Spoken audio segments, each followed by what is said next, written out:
of Seraphic Agency. Tuna nalo. Ila ushindi atanishindia. Yote si mapenzi yangu, bali ni mapenzi yake Mungu. Ukitamka laana, ila baraka kanitamkia. As usual, Carmelita, please open up your camera. Thank you.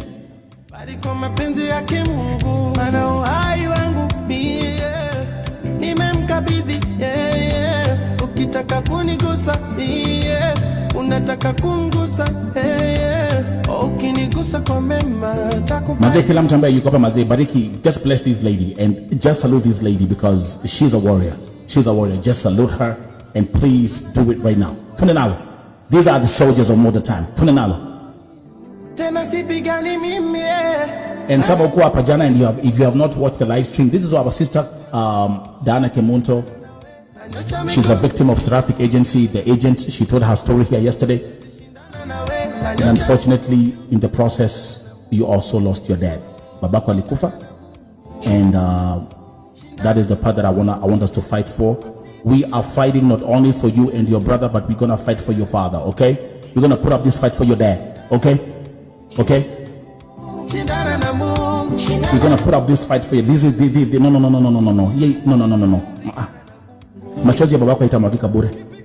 Mimi nikuachie Mungu, basi jua yako imeenda. Ukiwapigana na mimi nikuachie. And I'm gonna say and she will tell us because you know she was so prepared. Alikuja hapa kama alikuwa amejitayarisha. What you showed us yesterday, vile huyo agent alikwambia wakati ulisema babako amekufa, anakuambia machozi yako ya kulia, hiyo machozi ambayo unalia kwa sababu babako amekufa, hiyo machozi ndio inafanya niendeshe Mercedes Benz. Diana Kemunto, karibu, talk to us today. Thank you so much.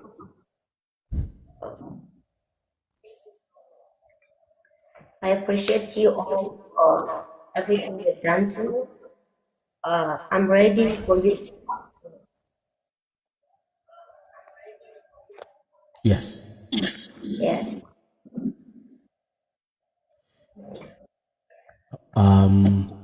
Yesterday was a long night for us.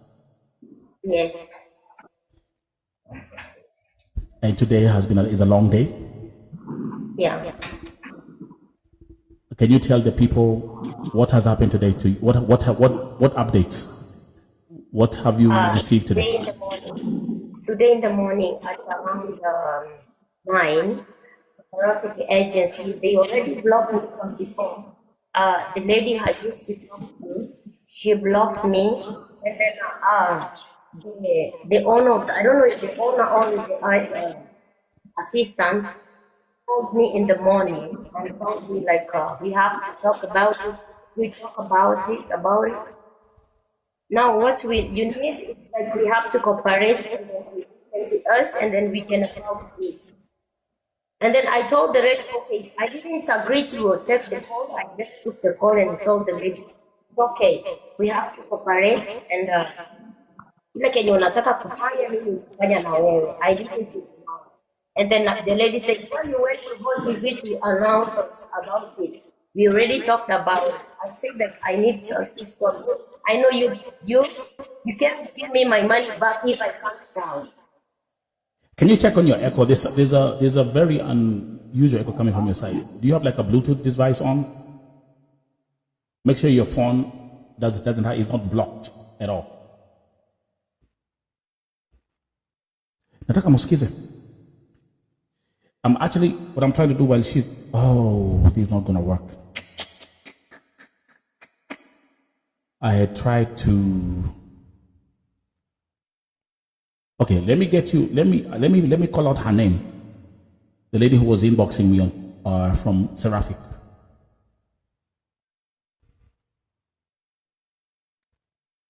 Jackie, I don't know what's going on with your network. Unaanguka kila wakati. Hello. Oh, that's perfect. Yeah. It's good now? Yeah, it's better. Okay. And I told the lady called Monica called me and told me like you have to do this. I told her, you told me to wait for like niongoje siku mzima, you will give me the right answer. Nikamwambia utanipia pesa yangu, mimi sitaki unipeleke pale popote, you have to give me my 200,000 and 17,000, 2 times 17,000, and the money my dad used every day to come to your office from Kisii, you have to pay me the money I come here. And for the abuse, I have to deal with the lady who abused my dad too. So they called you after you came on Vote TV yesterday? Yes, after I came, and then they called me in the morning. Now,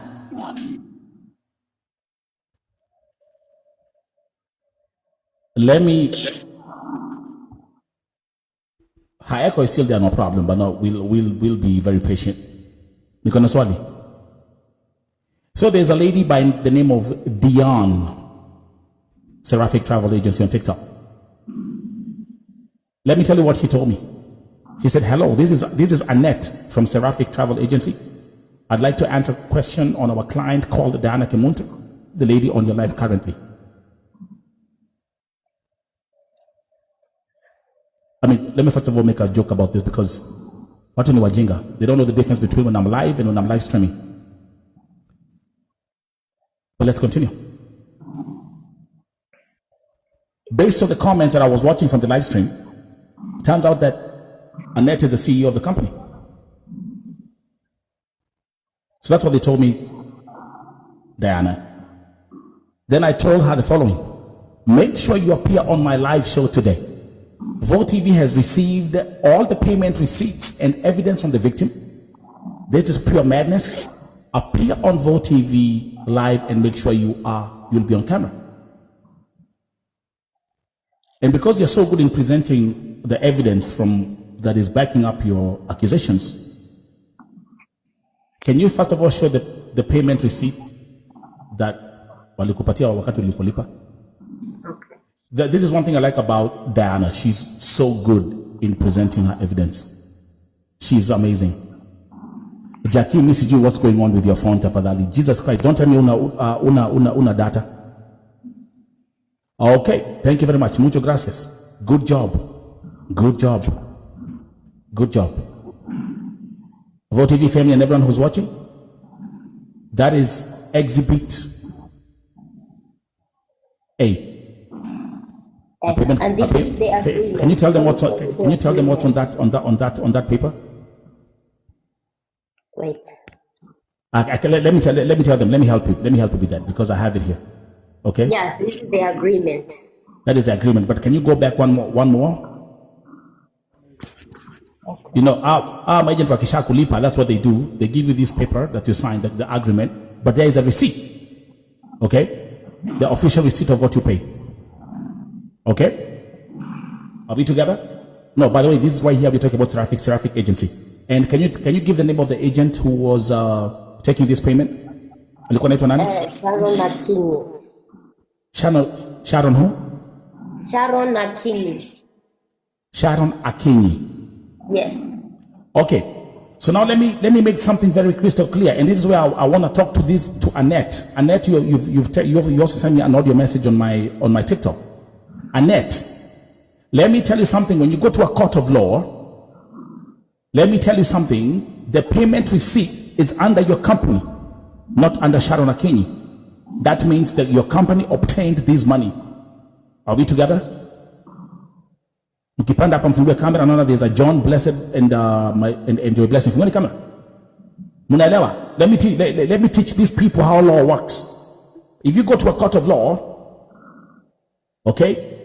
If you go to a court of law, the payment receipt is mentioning your company's name. So don't try to come to me with some excuses that Sharon was rude and ABCDE. Your company obtained the money. And we are here demanding that the money ambayo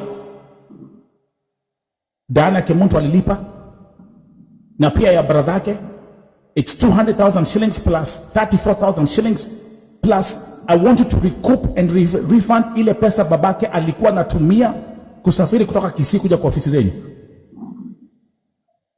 Let's continue. Diana, I want you to present the next exhibit. The next exhibit is that is the most painful one. Unfortunately, your father died fighting for this. Can you show them? That is a company. Stay right there. That is okay. Let's bring exhibit 1B. That is the company. That is their Facebook page. Can you tell them? Sorry, their TikTok page. Can you tell them something about this page? No. Go back to the other one. Tell them something about this page. Is that the page that they blocked you? Yeah, this page. Let me show you how to block you. Okay, go ahead.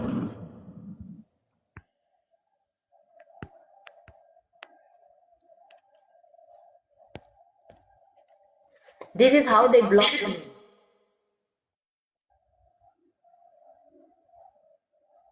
There you go.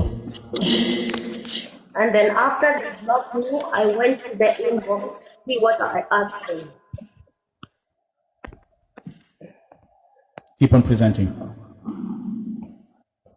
I just asked them up and down here, and then they just called me immediately after I asked them, and then they told me like, I'm so sorry about it. We are broken people. We don't have to bring our accounts down. And then nikawambia mimi sijua maneno za ku bring your accounts down. I need my money. Kama mnataka peace na mimi, just make my own peace and then mimi nitawachana. And the lady was like, okay, I'll make for you everything clear. Let's continue. Now this is the part that was very sad. Wakati babako alikufa, huyo agent ambaye anaitwa Sharon Akinyi, there she is. Wait. That is Sharon Akinyi. And by the way, good job, Diana. This is the lady that my dad alimwambia, alimpigia siyo on Friday, akapigia na new number because alikuwa amesha-block. Akapigia na new number. So ask him like, kwa nini unanisumbua hivi? It was 9 months, it's almost 1 year since I did the process with my daughter and my son. Why Okay. you doing this and tormenting me and taking my calls? And the lady said, kama ni mzee na kusumbua mzee, wachana na mimi. Hold up. Diana, unfortunately kama leo ni kama network yako imekorogewa. Wait. My mom called her. Diana, goja. And the lady said like, Carmelita, wait.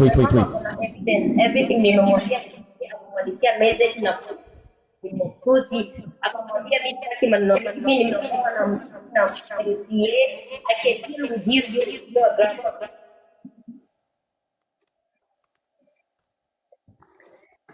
Yeah, alishika pesa yetu akaona tumempressure, akaenda akafungua hii kampuni. Sasa hizi akifua hii kampuni and he's still calling people. Okay, what I'm telling you, sorry, Carmelita ni kama leo amekurogea network. But come back on the screen again. You see, you have a lot of echo. Hatusikii anything you're saying right now. But come back on the screen. There is one thing I would like you to show.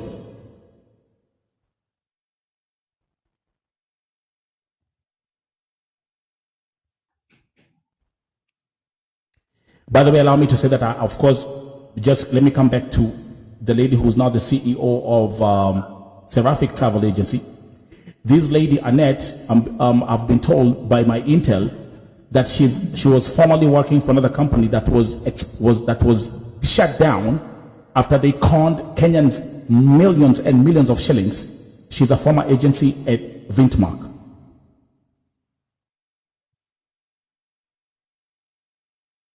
These people, they change agencies like underwears. Tuendele. They change agencies like underwears. But let's continue. And she's the one who was texting me on my TikTok, and she even sent me a message. But tuendele. Now the one I wanna show, because again we're not only just fighting for you, we're also fighting for your late dad. Wakati ulipoteza babako, I want you to put up that message that Sharon alikutumia talking about the Mercedes Benz.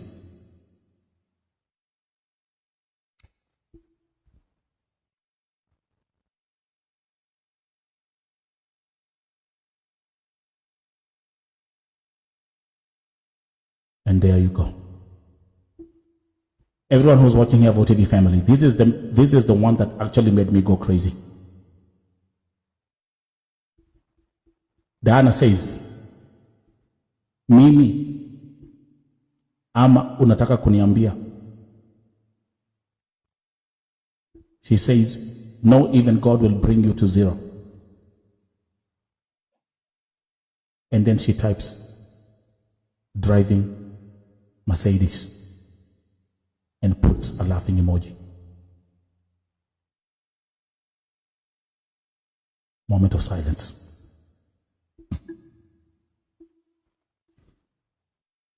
Msichana amepoteza babake,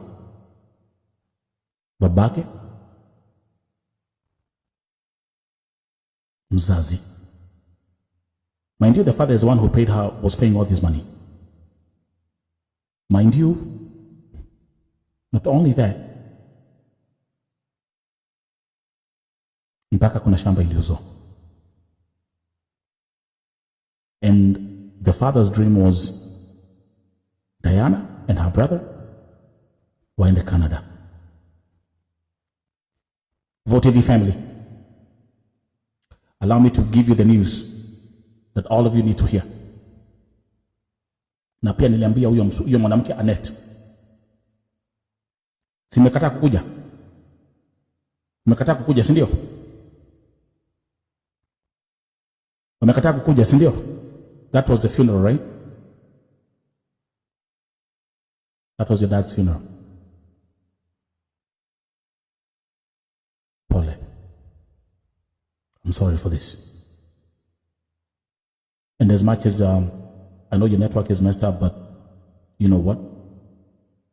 We know your story. So she had to travel from Dubai, go to Kenya, azike babake, then return to Dubai. And while all this was going on, they were still threatening her. They were threatening her for asking for justice. One thing I know for sure ni kwamba Seraphic Agency najua mko hapa. I know all of you are here. I know you're watching on the FYP. I know you're watching with some pseudo accounts. And I know everything that we're talking about right now is being reported to you.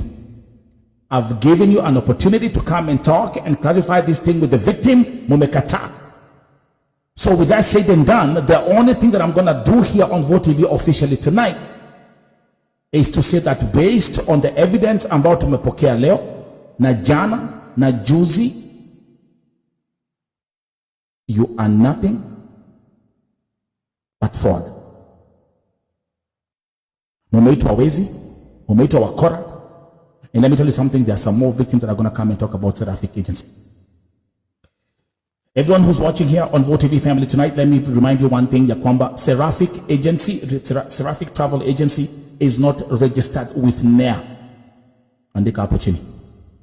Seraphic Agency is not registered with NEA. They are not. They are not. And the picture that you see there, these are the lady on the left, right? That is Sharon Akinyi, the one who used to be. Wote wako hapa. Kuna watu ambao ninapandisha hapa wanajiita sijui Joy the consultant, something consultant, whatever they are calling themselves. And every time nikiwapandisha mnashuka chini.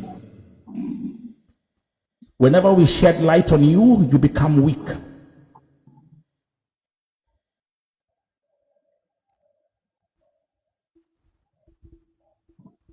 Today is a day where we have decided every scam agent will be exposed. Stephlee, they thought the same thing. They thought that they were smart. Helen Ngugi Maina with her son, wamebia watu wengi sana, stealing millions and millions and millions of shillings. Today they were arrested, and as we're having this conversation, the mother and the son are in prison or are under police custody.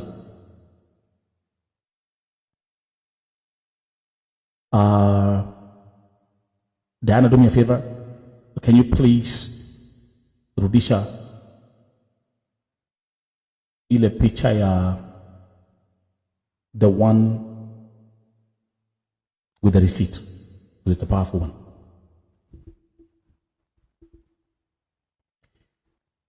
Sahi kama kuna smartphone ama kama if you have a, you have a smartphone, if you have a tablet, if you have a laptop, a computer, ukiingia kwa website ya NEA, and you can even access on Kadama app. Ukifungua kwa verified agency, Seraphic agency is not registered. And one thing that is very clear ni kwamba you are not supposed to give any money to any agency that is not registered with National Employment Authority. And this is how they're scamming people. So Annette, as much as you're trying to inbox me and send me all those the voice note you sent, your message is garbage, null and void. Security imefika. Helen Ngugi was arrested on camera while the victims were there.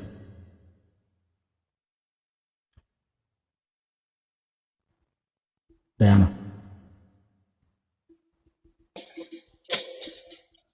Even though the joke on echo, that's why I'm trying to keep on telling your story. What did they tell you today? At by the end of the day? They told me like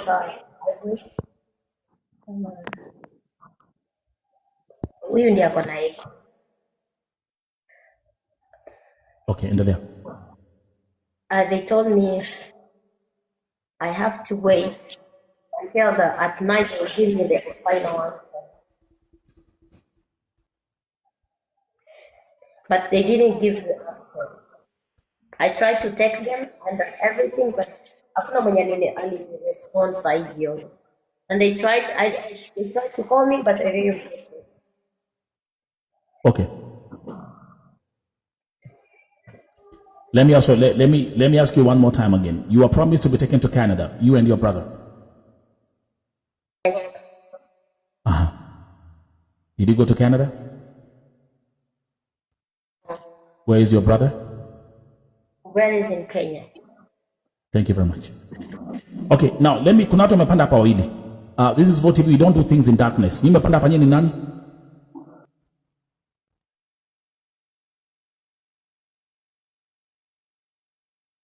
Nyinyi ambao mmepanda hapa juu saa hii. Sijui firstborn and FKC or something. Nyinyi ni nani? Introduce yourself.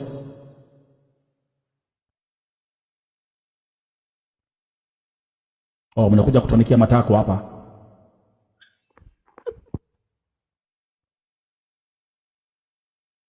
Okay, hata nyinyi mpeleke vinembe huko Shakahola. Stop wasting our fucking time. Next. We ain't got time to waste. I put the next one. Put the next one, Mama. Good job. Good job. And that's an agreement. Good job. Yeah, this agreement says pesa yenye itarudi peke yake ile yenye ulipa kwa MPC. Okay. Yeah. So that we're going to start first of all with Seraphic agency. So as you can see, no one has come here today. Diana? Yes. Hata huyu Anita ambaye alikuwa na inbox, I don't see her. She's not here. They were actually commenting on the live stream because they knew the live stream is not live. Walikuwa wana comment hapo chini because they know it's not live. But now sahi niko live, none of them will come here. We will keep on raising the message, and everyone who's watching this live, in the name of the Lord and God and the prophets and anything you can pick from the Bible. We are here declaring on VOTV, avoid Seraphic agency by all means. And we are going to make sure that exactly what happened. Hata safari ya Helen Ngugi na mtoto wake Liam Ngugi Maina ilianzia hapa VOTV. And those two motherfuckers right now, they're in shackles. Tuliapo. Today we are celebrating 2 warriors. Let's bring my sister Jackie. Jackie, welcome. Tunapigia makofi, tunainua makofi, tunapiga makofi, tunainua makofi, tunapiga makofi. Welcome to Vote TV, Jackie. Welcome, welcome, welcome, welcome, welcome. I know it's been a long day.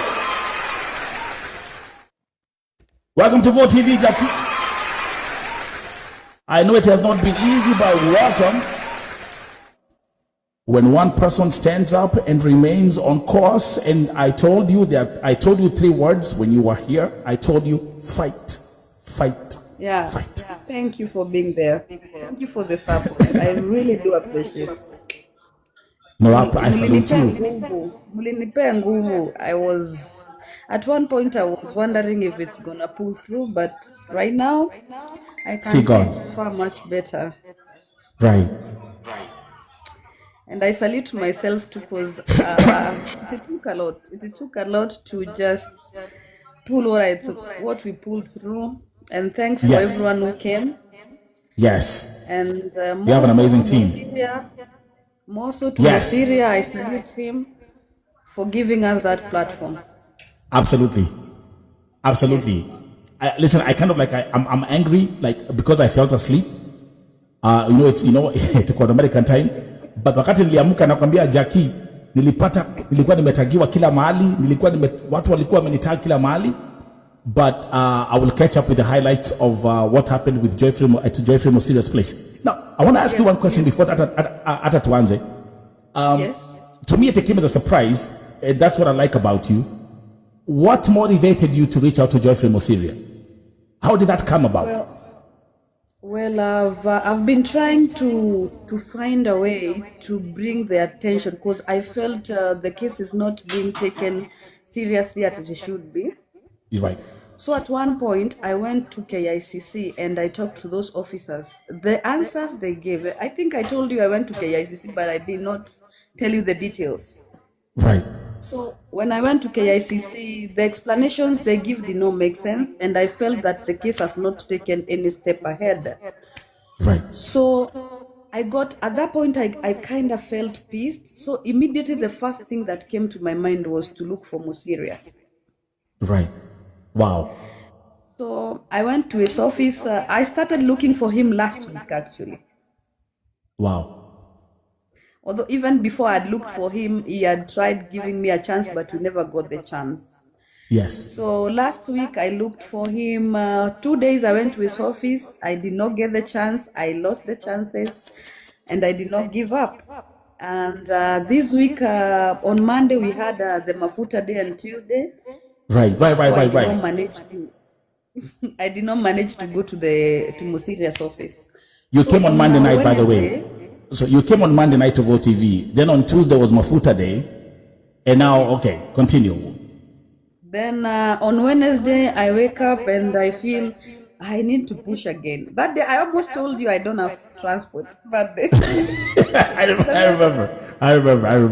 Yes. But then I was like, let me not talk about it. Then I called a friend and told the friend, I need 200. Can you just assist me? And he was like, oh, okay, no problem. He didn't even ask questions. So, but I told him I'm headed to town. So I head to Mosiria's office from 8. I was there by 8:12 in the morning. Yes. Mosiria's PA came to see me. He would pass me around there and he'd be like, yeah, madam, you're still here? And I'm like, yeah, I'm still here. You're still waiting? Of course, yes, I am. By around 10, that is when the PA came and told me, now let me listen to your case. Yes. So I remind him, before I was there, we had an agreement, but it did not come through. Yes. So he told me, so brief me again. Let's start afresh. Brief me again. So I brief him. I tell him my issue. I tell him what I've gone through the Stephlee Tours and Travel Agency. Jackie Dogo. Where's Shepherd? How are you doing? Yes. Are you a victim of Stephlee? Yes. Are you a victim of Stephlee? No, And wewe uko wapi? mimi niko Saudi Arabia Damam. Ni hamwezi tuliakalisha matako huko chini. Tu kuingilia tu everywhere. Haya, biashara wadina. Endelea Jackie. Kazi mingi masani machache. So I explained to the PA about the situation, what happened between me and Stephlee, who was in travel, how they conned me. Right. I even he asked me for evidences. I provided my evidences, my bank, my M-Pesa statement. Right. I showed him photos of my previous house, all the items I had, and then at one point he asked me, "Are you the only victim?" I told him, "No, actually I was to tell you about that." Then the moment I told him there are more victims, he asked me how many. I told him I have a group of more than 30. Right. So he was like, "Yo, that is a large number. We need to see that case." So Right. he goes in, talks to Musiria, and then they keep me waiting for almost 1 hour again. I did not Jeez. give up. I just sat down. Right. Yeah, I just sat down. It's a busy office. They are very busy actually.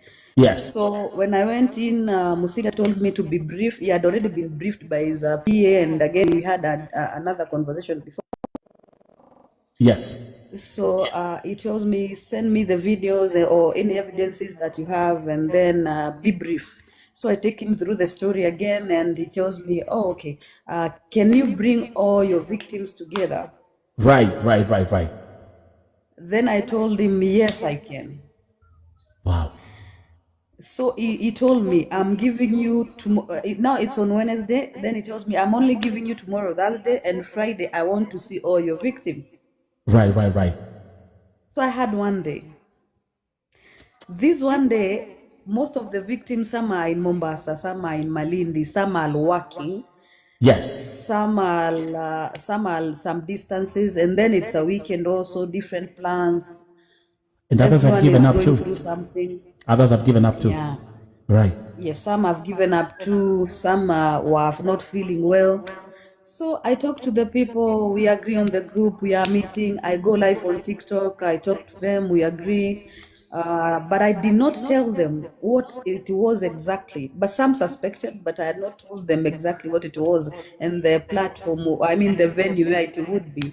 Right. So yesterday on Thursday, we start thinking about, can we make a banner? I don't know how I can flip my camera. I show you the banner we made. I'm having it on the floor where I am. Yes. And I talked to everyone, and they agree. We try making some contribution, although it didn't come as expected, but it Yes. helped in one way or another. Let me actually just first of all, as we continue, because it's been a very interesting journey together.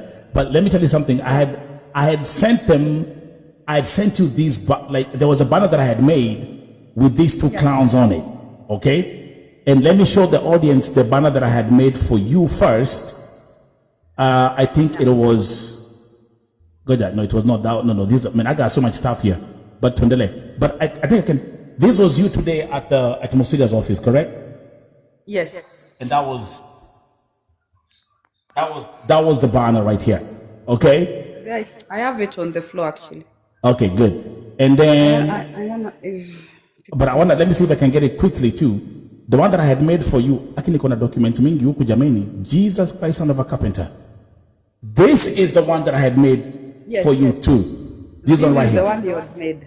Yes. Yeah. Right here.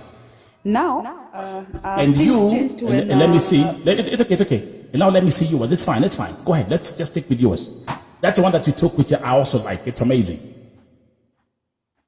Yeah, and we had a part whereby we we did shout outs to Vote. It's Oh, I see it. Yes. Thank you very much, man. Thank you. Shout out to Vote TV, YouTube, and Vote. Yeah, thank you very much. Thank you.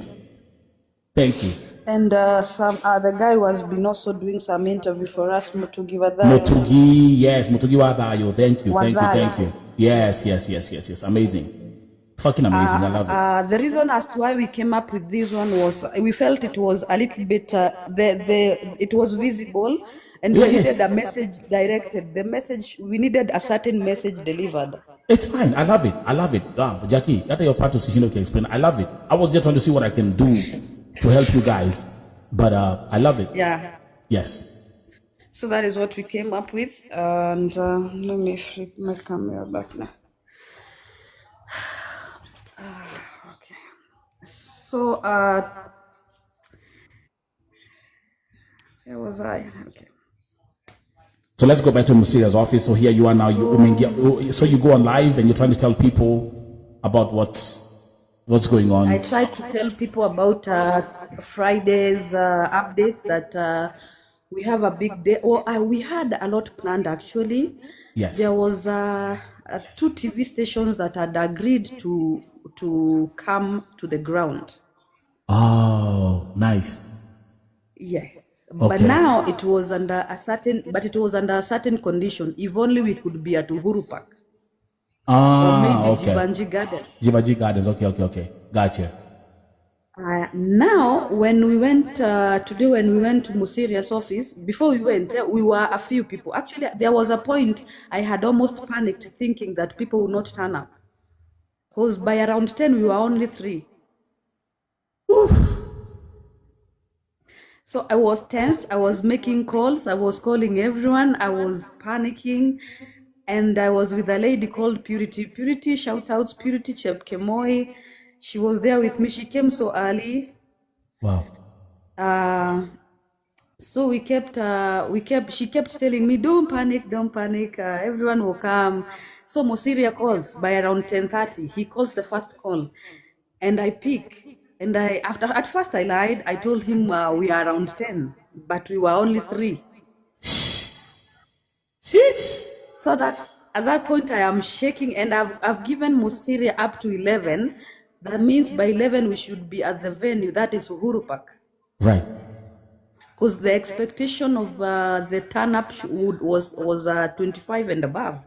Right. Now So you're now only 3 people. I'm here. We are 3. It's me, Chepkemoi, and Moses. Moses was not exactly with us, but he was within town. Right. An amazing guy. So practically we are 2. Shit. So I try calling, and around 10:40, some 2 guys came. Wow. 20 minutes to 11. And at least I felt now, at that point I felt, at least now tumefika at least 5, because Right. 2 came and we were 3, that is 5. Right. So najipea nguvu, hao ni 5 sawa. So I asked them, one of them anaitwa Moses pia. Yeah, there are 2 Moses, by the way. There are 2 Moses, yes. Yes, I asked him, do you have other friends that are coming to the ground? And he's like, yeah, I have a friend, but he's in the bank. And I'm like, fix, +1. +1, that's So I'm 6. panicking at this point, but I don't want to show them I'm panicking. Right. All of a sudden, 2 ladies show up. Now, Mimo. Right. Mimo shows up. Wife to DJ Bozy shows up, and another lady. Wow. Now you're about to hit. Now you're like 6 + 3. Now you're 9. So we are 9. Right. Kidogo, Irene calls and she says she's almost to town, and another lady calls again, she's within town. So at this point we get to 10. Musiria calls, Jack, you have 5 minutes left. You should be in Uhuru Park. And by the way, Jackie, as we're having this conversation, kuna 2 agents tumejaa huku tushagala bagala gunia matakataka magasia. They are here watching with some very strange accounts. We know them. However, all I have for them today is Mwendele Kulambo Matako, and we are coming for you. Mwendele, the gig is up. So at that point, I'm holding the banner, and I have other placards, and I have some mark pens, but I'm like, God, please don't fail this time round. Amen. Now we are 10. Now you're 10. I told Purity Chepkemoi to sit on the other side, because she was telling me her legs are not, she's not comfortable standing for long. So I told her to sit on the other side of the. Now we are at archives, on the opposite side of Kencom. Right. So I call Purity. Hey, we at least now we are 10, and she's like, wow, that's better. And I call Mutugi Wadayo and I tell him, oof, I was panicking, but now we are 10, and he's like, that's a good number. If they don't turn up, it's okay. At least you're 10, yes. Kimungu mungu tu tukafika 13. Kimungu mungu. I like the way. Hiyo kwa sababu nikakumbuka vile on Monday we were saying Helen alikuwa anapeleka Canada na USA na Germany kimoyo moyo. So now it's kimungu mungu. Okay, that's another one right there. Yeah, so kimungu mungu tu hivyo tukakuwa 13. Right. Now it's 11. Right. Mosiria PS calls. Mko wapi, mmefika wapi? I lied to him, nikamwambia tushapita ofisi zao, tuko karibu kuvuka barabara tuingie Uhuru Park. There you go. And where were you at the time? We were still at archives, still waiting to see if other people will People show gonna up. come up. Right. Shit. Yes. Yeah, so at that moment I'm trying to call and I'm forgetting. I'm trying to read messages, I can't read them correctly. I'm tensed. I don't want anyone to realize I'm tensed.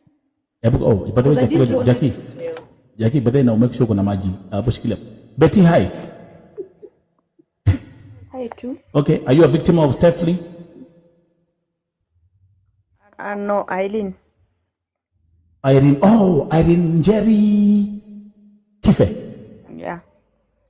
Yeah. So listen to me. Thank you very much. As we are, Leonie Square, today is the day. All the fake agencies mkuja hapa leo.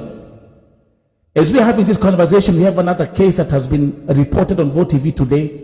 Jackie, pay attention. There's a lady by the name of Irene Njeri Kibe who has scammed over 40 Kenyans. Let me show you as we move on. Hapa tuna balance, masaa ni machache.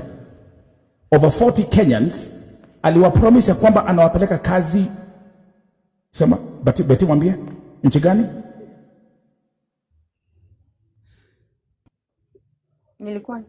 Nilikuwa niende Hungary. Hungary. Yeah, I've seen them. Nimeshalipa 300k. Let's continue. Yani, this time around, I'm telling you, watu wa Murema nitakuroguo. This lady, this is Irene Jerry Kibe, that has scammed over 40 Kenyans. Betty Ebuambia, how much, because mimi nimepokea all the payment receipts, how much are you paying per person? Kupelekwa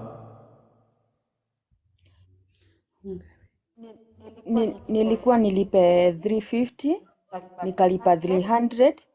So 50 nilikuwa nilipe after nikitravel. Sasa nikitravel ndo nilikuwa nilipe 3 hiyo 50. Thank you very much. So each and every victim, nanyi ambao mko hapa nataka please mfanye mahesabu zenyu. My friend anaitwa Magi. Yes. Na yeye alikuwa amelipa 410,000 shillings. Jackie, uko hapa. Remember what I told you? Just when you think you've seen everything, then something else is popping up. This, and what is, Betty Abuambia, what's the name of the company? What's the name of the agency? Worldpath travel agencies. And I repeat, I can hereby confirm as we move on that we have, Vote TV has received all the payment receipts from the victims. And thank you very much. So Shikilia Hapa Betty will continue. So this is another story that's going to be coming up next. Okay. This is Irene Njeri Kibe. Nyamba mko hapa tafadhali. If you do the calculation, how much is it? Mtaacha mfanya mpige hesabu zenyu. If each victim is paying 400,000 shillings average, multiply by 40, mnaambia ni ngapi? As we move on, Jackie, rudi hapa, let's go back. Mko bado archives. So tuko archives. Mosiria nimemwambia tunavuka barabara ya Uhuru Highway tukiingia Uhuru Park. Now I tell these people tuungane tu pamoja tuanze safari tuelekee kule. So at that point tukapigia Mose uko wapi? Mose akasema apewe 5 minutes. Sasa mimi naangalia time ni 11 around 11:10 and nishadanganya already na sitaki kudanganya mkubwa. This guy put aside his office and a lot of things to host. Right. So I tell my people, let's just move, to move wenye watupate mbele. So kufika around Hilton, PA wa Musiria calls, mko wapi? Nikamwambia WhatsApp, akaniambia how many are you? Nikamwambia nikaambia watu tujihesabu. So mimi nikasema 1, tukajihesabu, tukakuwa ni 13. 13 people. Right. Yes. Nikamwambia tuko 13. Akaniambia I thought you said 25. Then nikamwambia due to traffic and some are working, it's a Friday, still a weekday. Absolutely. And a lot of some are some distance far away, they didn't manage to come, and some are not doing fine financially. Right. So I think we have to go with the number we have. Absolutely. So it's like, okay, fine. So we change the venue. We go to Musiria's office. Right.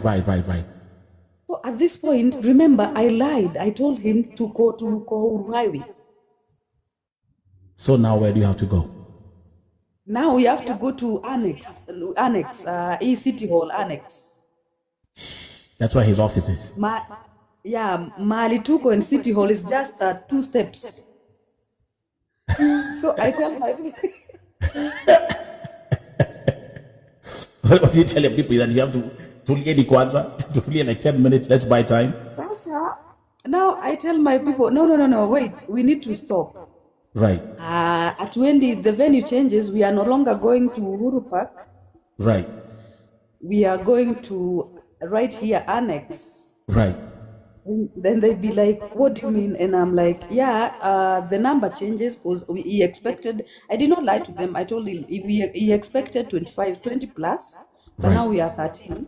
So right. His office can handle that. Yes. And they did not disagree. They agreed, and we were like, it's okay. We didn't waste time. We just popped into the building. There you go. So the people there be like, where are you all going to? Like, are you together, all of you? And we are like, yes. Yes. Which office are you going to? We tell them Musiria's office. And right. They are like, okay. So we go to Musiria's office. I know the direction. Tukaenda kwa corridors, tukapata the security guy, and he tells us you can wait around this place. So we wait. Yes. We waited there for around 30 minutes also. Almost 40 minutes. Right. Musiria pops in, and then his PA comes in. Then I recognize the PA, and I'm like, he sees me, and he's like, I wave, and he's like, okay. He kind of listens to us, and then he goes in. So let me ask you a question. When you walked in, did he automatically turn on their TikTok live, or how did? No. Okay. Go ahead. Okay. It took some time. Okay, I think I'm too ahead. Okay, no problem. Go ahead. Okay. So at that point, he comes out. He tells us, it gives us some briefing. Wewe ni Jakie, yes, na hawa yes pia wote ni hawa ni victims. Akawauliza wote, all of you nyinyi nyote ni victim, yes, we're the same agency, yes. And then akarudi akasema pia there are 3 other ladies wamekuwa conned by a company. I can't remember the name because I was so much overwhelmed upstairs. Okay. But the company is within town, and then we are now incorporated, but now it's 3 ladies and plus us are the 13 of us. Right. So he calls me to the office, and then he goes like a pre-interview, that like, hi, you're Jackie, yes, you came here, you remember, yes, all these people you've brought are victims, yes. Do they all have their evidences? That's a key thing. Then I tell him, yes. Absolutely. So then he tells me, it's okay, go out. You can wait for us just wait for a few minutes. And then I step out. We wait for a few minutes. Tukiwa hapo nje, people are like, hii bana tuifungue, let's stretch it, let's see it, you know? Yeah. And we stretch it, and everyone, even the employees there were like, what is the chat all about? Then the PA saw it will bring commotion, tells us, just fold it, it's not the right time. And we are like, okay. When we were at the waiting bay, a lady, I think it's Irene plus Moses, they decide to call Helen. Oh shoot. Moses, by the way, I gotta give him his props. I'm gonna give him his flowers. Continue. Because Moses has been very close. I think from all the victims, if there is one person that has crawled under Helen's skin, is Moses. Yes. Okay. So Moses, actually in the morning when Moses was in town, he was trying to talk to Helen, I think. Right. But things did not work as per expected. Right. Now Moses decides with Irene, I think we should call her. We should tell her to come and talk to us. And Right. we can come up with an agreement from here. Right. And then they are like, yes, yes. And they call. At that moment, I'm holding a mark pen. I'm trying to scribble down something. Then I realize they are calling. And I'm like, you're calling Helen? And they are like, yes. So I'm like, okay, fine, that's good. Let her come. And within a few minutes, Helen lands with his son. I mean, with her son. So Moses calls Helen while you're still sitting there, and Helen shows up, which was not expected. Yeah, it wasn't expected actually. So the PA comes out again, and we inform him that Helen is around and the son, and he's like, "Oh, that's even better. That's even better." Right. So then we are told all the victims should go in. That's when now we go in, we try. Then Musiria tells us, maybe we can have like a sample. I need to have like an idea of how much this lady has conned people. Right. So he takes a pen and a paper, and we tell, what's your name? You say your name and the amount you've been conned, around the 13 of us. And then if you remember any person that had been conned, you just mention them and Right. the amount they were conned.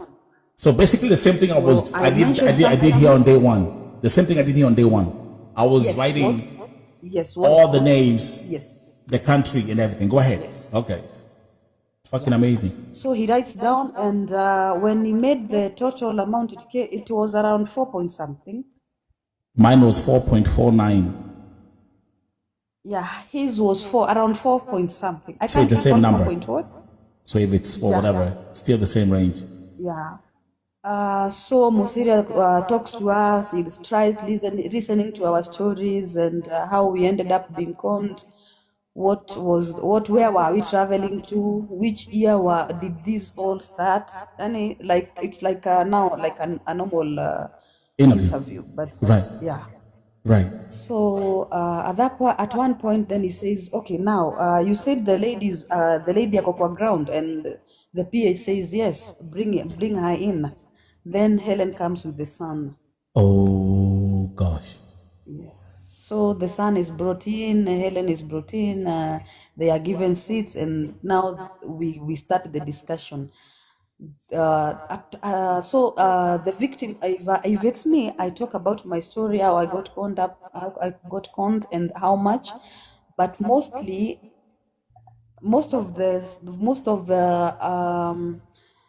whom we were with, Helen did not agree with what they were saying. She would defend every time. She would defend. Oh no, that is not what happened. Oh, this is what happened. So she had something different to say. And listen, at this point, so I want to get, at this point, is the TikTok live activated or not yet? TikTok was activated the moment we went in. Was this, and this was on, and this was on more serious TikTok? Yes, more serious TikToks. Not one, not two, around 7 of them. Okay. Different sites, yeah. They were recording YouTube, Facebook, TikTok. Same thing like I do here. Same thing like VoTV does. Like yeah. So it was streamed in so many platforms. Yes.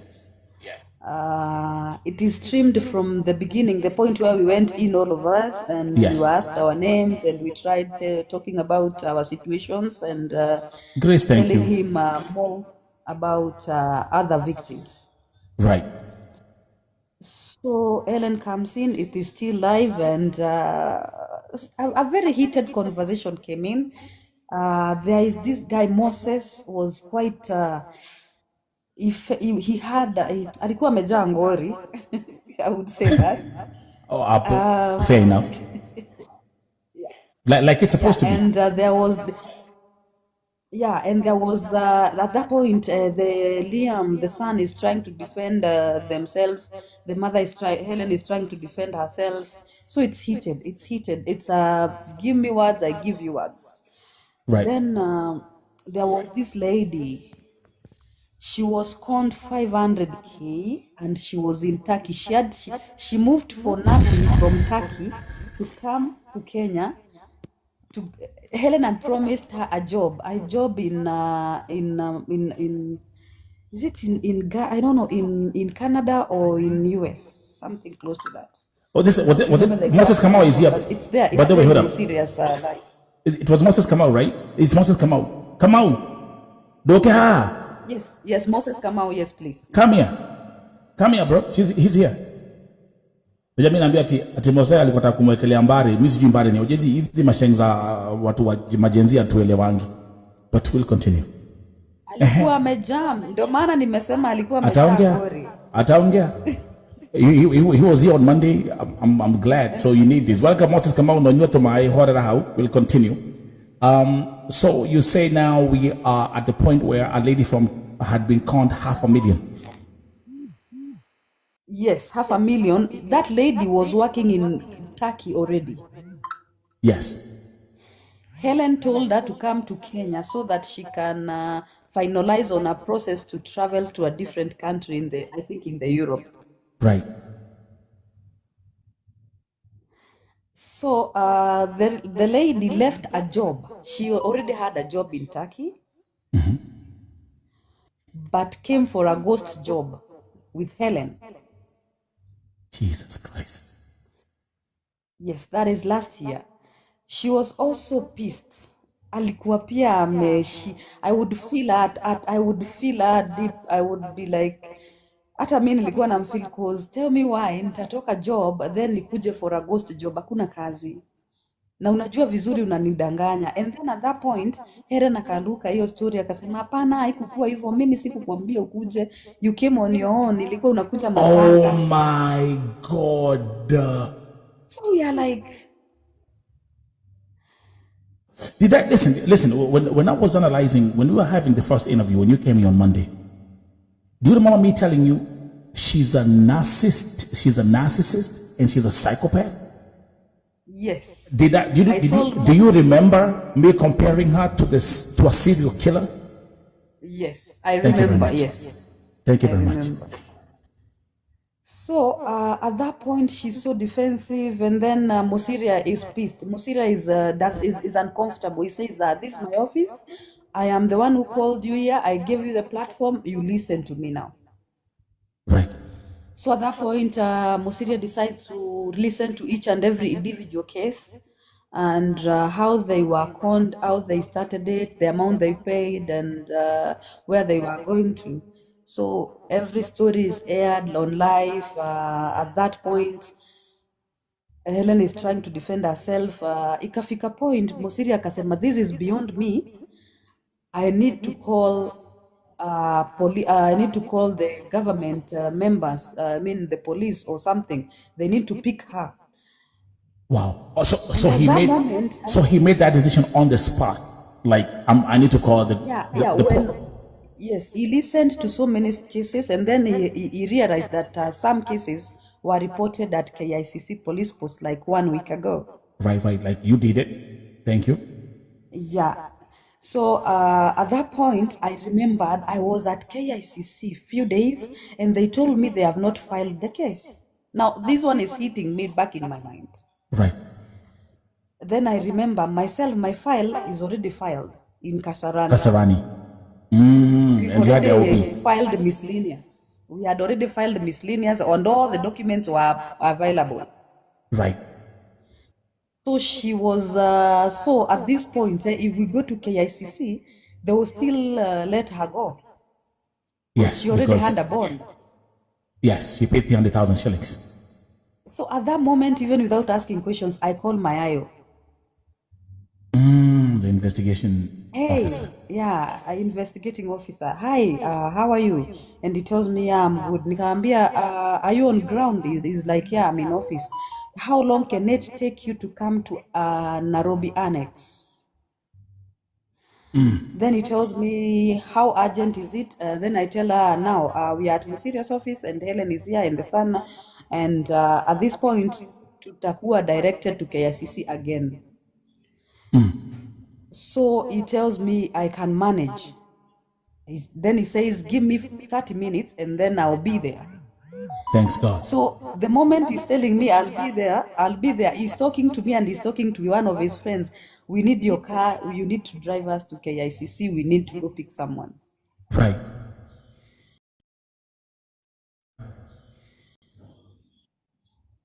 So and then I cut down the line. So I'm waiting. So Musiria interview continues, and again Musiria is like, let me call the OCS of the KICC. So the OCS is called, and the OCS is not available. The deputy wasn't available. Yes. There were so many excuses As usual. that came along. So at one point, Musiria says, now, if there is no one kwa ground in KICC, let me look, he sends his P, check if we can get other officers who can pick her and take her to the police station in the at the KICC. Then at that point, I tell Musiria, my IO is on the way, and then I hand Musiria my handset, my phone, to talk to my investigating officer. Right. So they talk and then they agree, oh, it's okay. But at the same time, my office, I cannot, I am doing the best I can, but my office is full. So she needs to be taken somewhere so that I can continue with my work. Right. And they agree that she will be taken to KICC. So a little bit of more interview, and then Helen was taken to KICC.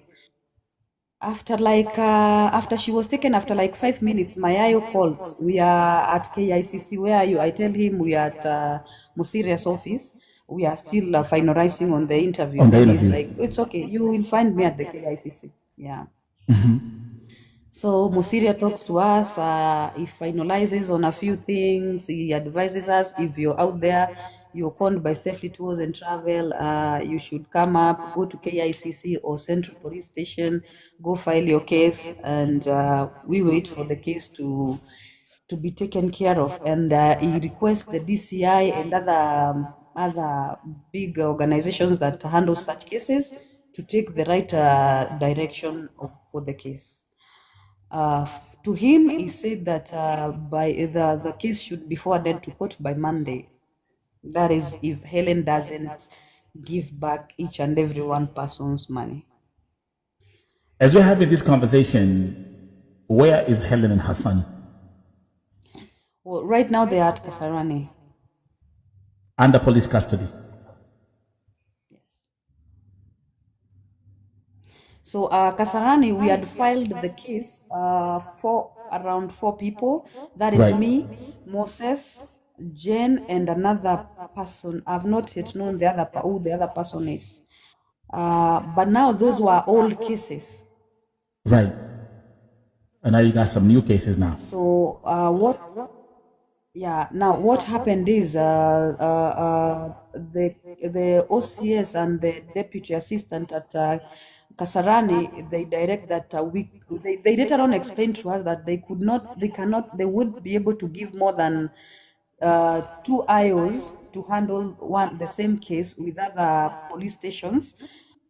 So as at that point, they only allow the 2, which is my IO and Moses's IO. Oh, so Moses has also an IO. Because of the distance, means of accessibility to town, because most of the case will be held in Milimani. Again, Kasarani is quite busy. They need most of their people to the ground, so that's why they directed people to Central or KICC. Are we looking at a civil case, or is it going to be a criminal case?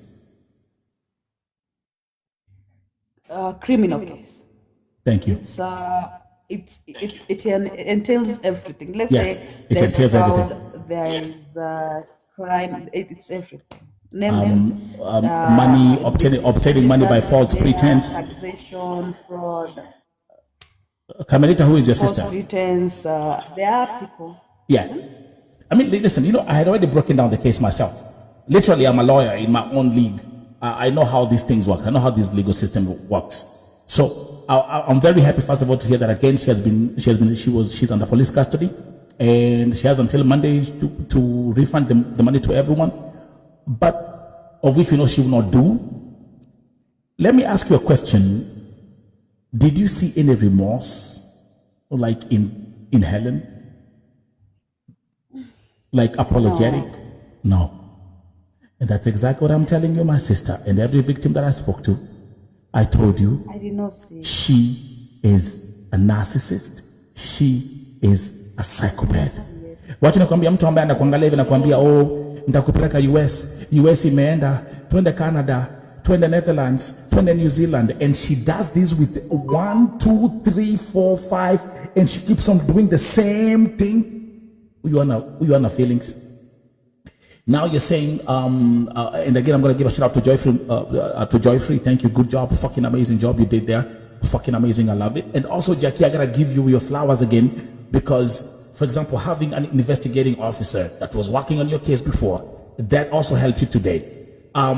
You thinking, okay, let me go to Joyfree, reaching out to Joyfree also, like all the process behind the scene, because of you, this thing has blown up, and I'm so proud of you, and I'm happy. And the people who are also in the WhatsApp group and those who came with you, thank you very much.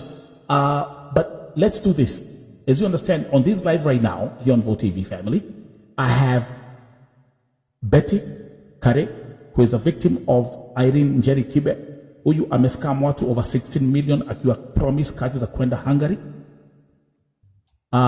Carmelita, yes, 16 million, over 16 million. But then tulikuwa na kesi ya Seraphic. The victim here is Carmelita. Her name is Diana Kemunto. Let me talk to this lady by the name Kate. Kate, you are here.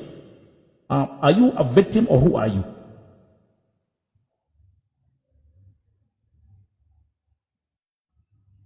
Leo is going to be a long night.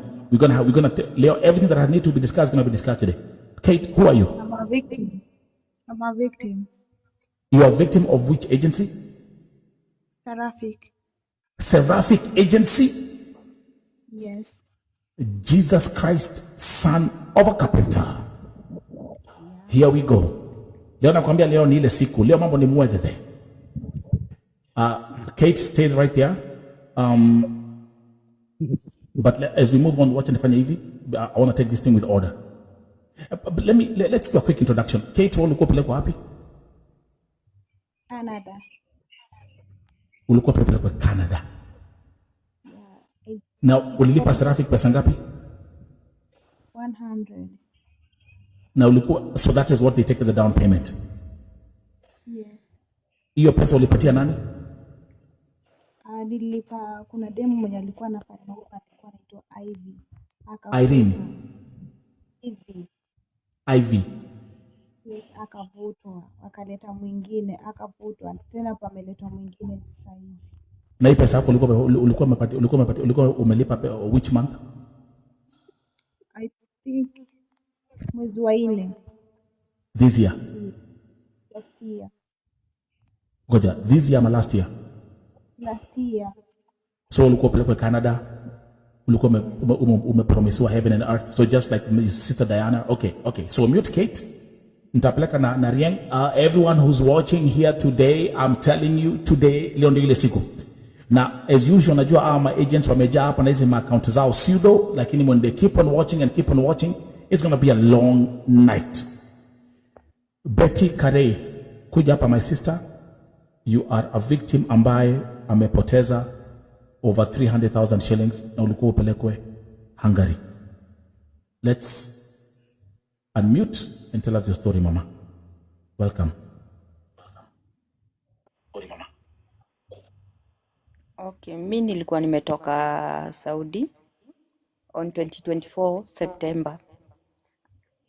After ulikuwa Saudia? Okay, my friend. Yeah.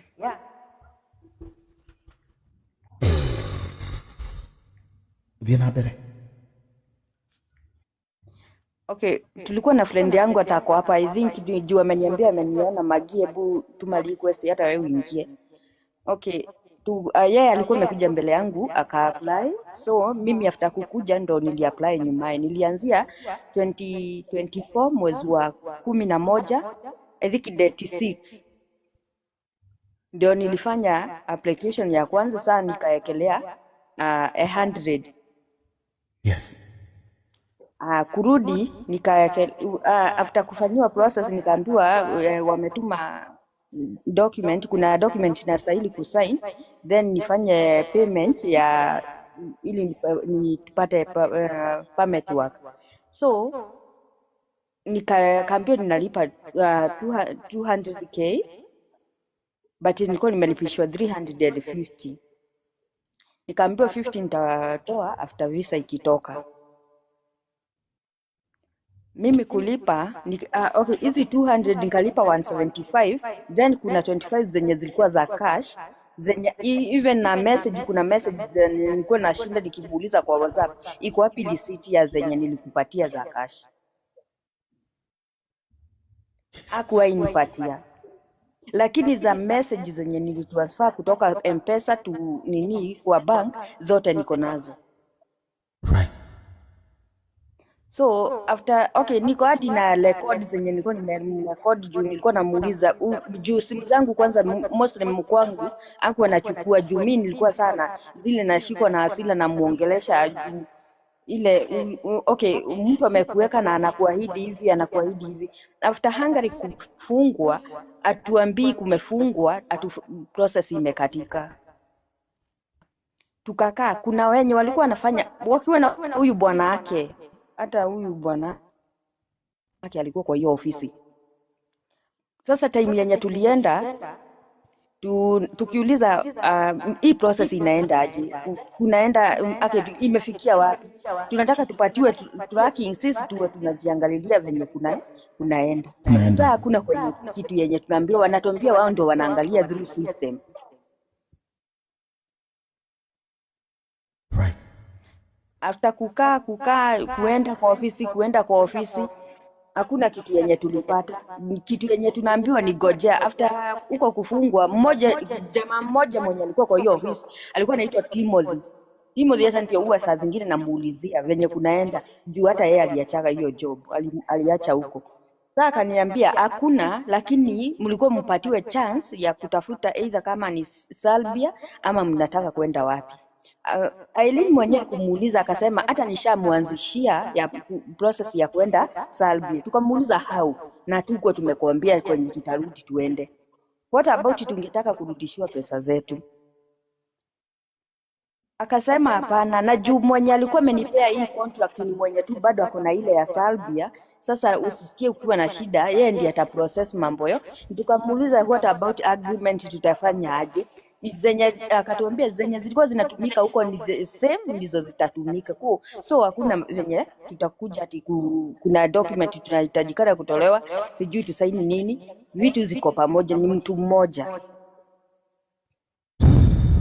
And final kuenda mara ya mwisho yenye tulienda sasa hiyo time ndio tulikuwa tumeshikana, tulikuwa watu kadhaa tulipatana huko kwa ofisi. Tulipata ofisi shafunga hadi pesa za mwenyewe za plot zenyewe za nini za hiyo building kwenye ofisi zenye alikuwa anafanya kazi ashapotea. Ameforge nini document za ati amelipa na WhatsApp ama nini, hakuna kitu yenye inaingia.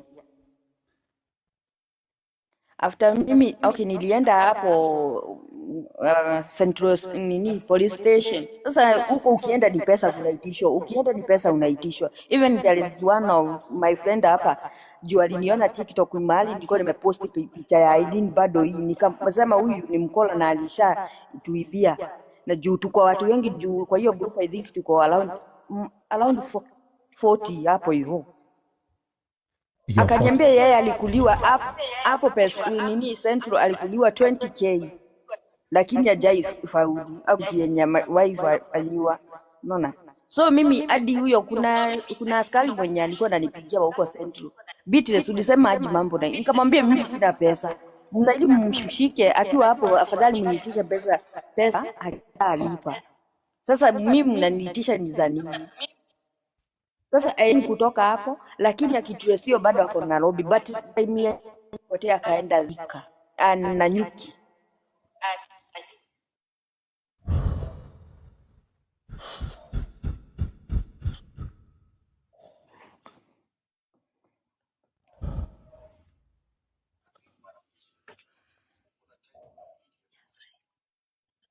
Jesus. Aileen ni ile mambo yenye ametufanyia kwa group. Ukisikia sikudanganyi, ukisikia Nelson mtu ameuliwa amekosa, si kitu ingine, si kitu ingine. Juu mimi amenikoni hizo, huyo mwingine amenikoni hizo, huyo mwingine pia ni mimi lungu yenye sikia. Saa hizi mimi kwenye nilikuwa nikiwa Saudi sikupatiwa exit. Saa hizi siwezi rudi huko. Mimi nimejaribu juu chini, lakini siwezi rudi. Betty, wewe ni ex. Juu sipewa, lakini nishaanza contract. Wewe ni ex Gulf. Ulikuwa Saudi Arabia. Ile pesa watu walikuwa umesave Saudi Arabia ndio umekuja Kenya, umepatia Irene hiyo Njeri Kife, ndio wende Hungary, and you lose everything. Everything. Betty, looking at this case, over 40 victims have lost their money, so we are looking alone. Kuna wenye unasikia huyu ni 300, huyu ni 500, huyu ni 700, huyu ni 400 hivyo. Wakati uliniambia hivyo, I actually was able to estimate. I said the rough estimate of what we are looking at is between 20 to 30 million shillings. Yeah. Na ile ni kwa hiyo group yenye tulikuonyesha, kwa hiyo group yenye uliingia, hiyo yenye walikuinvite huko, kuna hadi wenye wanilikuwa ni watu wametoka na I think kuna wenye huwa wanalipwa lakini hawaongei then wanatoka. Juu nasikia kuna wenye wanafikao at a point wanasema kuna wenye wamelipwa na wameshatoka, na juu kuna wenye hadi huwa wanamfikishia ripoti wenye kunaendelea na wenye watu wanasema. Juu hadi kuna time nilikuwa nimepewa namba nikampigia na ilichukuliwa na huyu bwanake. Lakini saa nilipiga na namba nyingine mgeni nikamuuliza ofisi iko wapi. Akaniambia then later akaniambia mimi nafanya online. Sifanyi nini? Sifanyi kazi kwa ofisi na ofisi. Wakati mlikuwa mnalipa hizi pesa zote, did you know that World Path Travel Agency was not registered with NEA? Amkuangalia. Hatukuwa tunajua, na juu tunajua ako around kitu kutoka 500 kwenda juu huko. Ni mtu mwenye amekuwa ati anasafirisha watu. Unaona? But nobody checked. Hakuna. I don't think. Kuna mwenye alikuwa ameangalia. Juu mimi nikiwa wa 2024, kuna mwenye alikuwa wa 2023, 2022. But all of you sasa tumekuja kummeet after ameshafunga. Tumemeet huku kwa TikTok, unapata mtu amesema fulani Aileen alinikone. Sasa huku ndio tumesanyana, tumepata sasa tumetengeneza group yenye sasa si tuko wote. Na mwingine hata wayuko kwa hiyo group. Betty, huyu Irene Njeri amewezaje kukua akifanya hizi mambo zote, kwa sababu hakuna mtu anasafirisha, which now brings me to the same thing nilikuwa naambia Jackie. Juu mtu mwenye alikuwa sasa tulikuwa tumeona ati ni kuenda anaenda na anafanya kila kitu, anasema huyu ni kuenda na anamuita kwa ofisi, anampatia makaratasi, hadi anafanya TikTok na yeye, na alifunga hadi account ya TikTok. Huyo ndiye tu alikuwa ametuonyesha na yeye na kumpeleka, tulipatana kwa hiyo ofisi na yeye akienda kudai. Juu aliambiwa vitu zimetoka, lakini kuna vitu zenye amelipa hakuenda. Jesus Christ, son of a carpenter. Ndio huyu Wamboi hapa. Wamboi tuma request na huyu Wamboi hapa ako hapa na tulikuwa na yeye. ni among those mwenye alikuwa saa zenye alikuwa nini za kashi zenye hazipatikani zote zilikuwa for 10. Saa zenye ziko anaweza sema ni hizi zenye sasa ziko na nini na evidence zenye anaweza toa sasa juu hizo ndizo wametuma na simu na nini ni 375 ako hapa. Jesus Christ, son of a carpenter. I think you guys, I hope you're ready for a long night. As we move on, Wambo Karibu, Wambo is here. Wambo, we're the victim of Irene Jerry Kibe, the former owner of World Path Travel Agency. Ebuji introduce na sema how much money did you ulipoteza pesa ngapi? Umeandika hapo chini.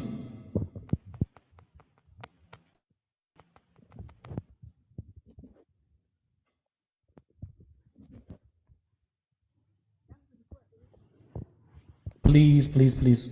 Angalia microphone yako ikuwe mzuri Wambo.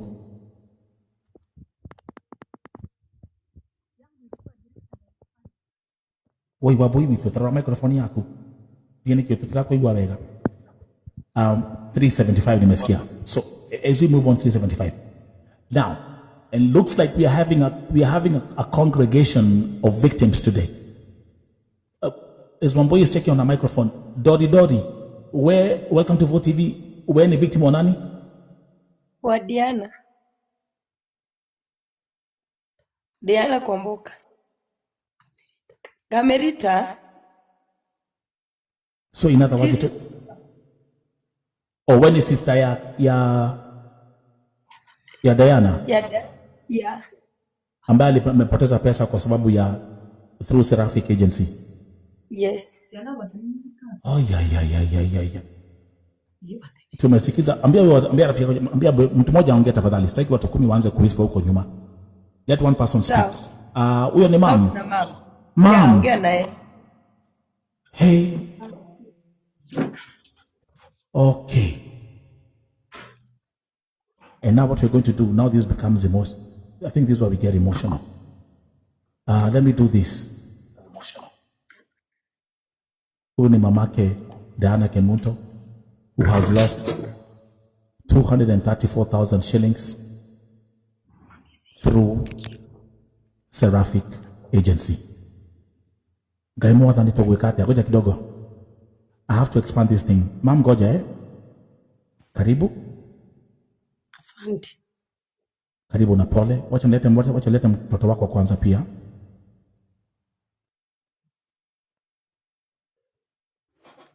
Na pia nitapandisha watu wengine. Poleni sana. Nyinyi mko wapi mama? Tuko Kisii. Nyinyi mko Kisii. Yes. So those who are watching here, Diana ako hapa. Kamelita is Diana, ndio yuko hapa chini. Mama tuambie, ongea mama. Kamelita ni mtoto wangu wa 3. Lakini ni yeye Mungu amenibariki na yeye akona anasomesha watoto wengine. Yeah. Sasa baba akauza shamba. Diana akaambia iko msichana anaitwa Sharon na anapeleka wasichana Canada. Bila alitoka Dubai akaita baba yake Nairobi akamwambia iko msichana anataka kunipeleka Canada. Na nataka 100 shillings only na hiyo ni over 100,000. Alafu Diana akamwambia mimi niko na kuja, alafu tuende kwa hiyo agency unilipie. Baba akauza samba akakuja na 200,000 ndio aweke kijana Nixon na Diana. Jesus. Sasa vile Diana baba yake alikuja, wakaenda kwa Seraphic akamwambia atachukua Diana kwanza sababu ni yeye ametoka Dubai ndiye apeleke Nixon. Akamlipia 100,000 na 20 ya embassy. Mzee akanipigia simu akaniambia amemalizana, akanitumia receipt kwa WhatsApp. Wakarudi na Diana mpaka Kisii. Wakamaliza wiki 2 akaita Nixon. Mzee akaenda aka withdraw pesa akapelekea Sharon. Vile mzee alikuja, alikuwa mgonjwa, akafura miguu. Huyo msichana anamwambia mzee, siwezi kukuleti down. Mzee ananyamaza. Sasa ikawa ni story, akimpigia anamwambia next round Nixon anaenda airport. Ninamchukua na visa, kila kitu ni free. Sasa vile Diana aliona ni ukora, yeye akajitafutia akarudi Dubai. Sasa akaanza kufuatilia Sharon, akamwambia hiyo ni ujinga unaniuliza, mimi na deal na dad. Sasa vile Diana anaheshimu baba yake, akafikiria walikuwa wanaongea na Sharon.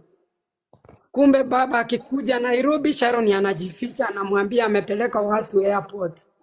Sasa siku 2-3 mzee vile alirudi, pressure ilienda juu, akaniambia msichana amemwambia mzee ni uzee inakusumbua, mimi nilitoka hiyo kampuni.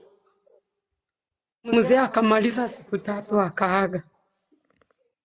Sasa ndio Diana ameona afuatilie. Akaniambia Sharon amemwambia ati wewe lilia babako, lakini mimi nalilia kwa Mercedes Benz. Sasa tumeshindwa chenye ninafanya. Sina hata pesa ya kuja Nairobi. Huyo msichana amesumbua mtoto wangu. Anamtusi na mimi hata iko simu ilivunjika, alikuwa ananiambia mama hata sikujui. Mimi najua tu mzee. Na mzee yangu alikuwa mpole, sasa anaona ni watoto wadogo hawezi pigana nao. Ya mama. Ya. Hata sister ya Diana alimblock, akatublock zote. Nixon akimwandikia message anamwambia mimi sikujui. Sasa nimemaliza hiyo pesa imeungua hivyo. Mzee hata sijui sasa alimwambia nini mwisho. Jesus Christ. Pole mama. Pole. Mzee ndio huyo ako hapa. Oh. Ndio huyo. Ndio huyo. Oh. Poleni. Sasa tafadhali msaidie mtoto wangu. Hakuna mafikira, na unaona ni yeye alikuwa anafikiria atapelekwa Canada asomeshe watoto wetu. Sasa shamba iliuzwa, pesa imeisha, sina hata shilingi. Ndugu yake ako hapa nyumbani ananiambia mami, sasa mtanifanyaje na shamba mmeuza? Sasa sijui kijana ataniua. Unaniambia wapi pesa yangu na mliuza shamba? Anauliza Diana, wewe mahali mlipeleka pesa, mnipeleka shule. Akinisaidie. Oh, Jesus Christ. Sasa niko nyumbani sina hata senti saa hii. Tumezika mzee, nimepumzika nyumbani. Nilikuwa nafanya biashara ya kuuza mtumba, nimefunga. Jesus. Mama, pole. Pole sana. Asante. Msichana wako alikuja hapa jana na akaripoti Seraphic agency.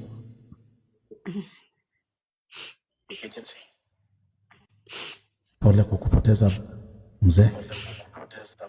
Asante. Lakini kabla mzee aage, alikuwa amemwambia msichana, alikuwa amemwambia Diana, unipiganie. Kwa hivyo hii vita ambayo tunapigania hapa, hii vita tutapigania on behalf of mzee mpaka akipatikane. Seraphic agency today, mulikuwa mna comment kwa live stream zangu, juu mulikuwa mnajua iko live. Leo hii nilipokea message kwa TikTok kwa msichana ambaye anaitwa Annette, ambaye yeye ndiye mwenye kampuni, yeye ndiye CEO wa Seraphic Travel Agency. On this day, VOTV is making this request ya kwamba zile pesa zote babake Diana alilipa kampuni $230,000, hiyo pesa yote irejeshwe. Annette, I'm reaching out to you, na nilikwambia pia kwa in the conversation kwa inbox ulisema ya kwamba VOTV, tafadhali sikiza upande wetu, delete video. Wacha nikwambie kitu moja, wacha niwaambie kitu moja leo hii. Huyu ni mama yuko hapa na msichana wake, mtoto wake yuko hapa. Familia haina kitu. Mazishi ilikuwa ni mazishi ilikuwa ni last week. Mzee amezikwa last week. Kama mko na roho ya utu, hiyo pesa irudishwe. Diana, uko hapa tafadhali, ningetaka kusema as we move on, and pole, sorry Diana for having, this is too painful. Mom yuko hapa amelia, familia yuko hapa inalia. Ningetaka kusema Diana, Thank you so much. What I'm gonna say, like, ongea tu na Kiswahili mama elewe. Ongea tu Kiswahili mama elewe. mtusaidie tu, yani hiyo tu ndo nataka, mtusaidie justice, watusaidie, waturudishie tu pesa yetu. Like, it's not only 200, they told us tutume 17,000 mara mbili, na 20,000 mara mbili tena, because me and my brother, that is 20,000 and 20,000, that is 40 plus 14,000 plus 200, the one they used. Kuna kitu ningetaka kusema, na hii ndio ile kitu ambayo iliniuma sana kwa hii story ya Diana. Pole mama.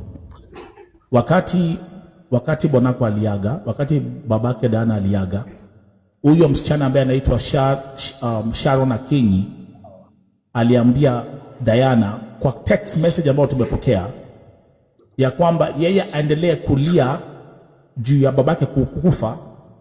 Yeye hiyo machozi ndio inafanya aendeshe Mercedes Benz. Na umerudia the same statement. Mama Diana, nini ungetaka kuambia Seraphic Agency? Wacha nikwambie kitu moja mama, wako hapa, wanaona, wanafuatilia kila kitu. Wako na akaunti zingine huku ambazo zinaitwa pseudo, ni akaunti za uchawi hazionekani. Ongea mama. Ningetaka kusema, ningetaka kuambia. Ongea mama.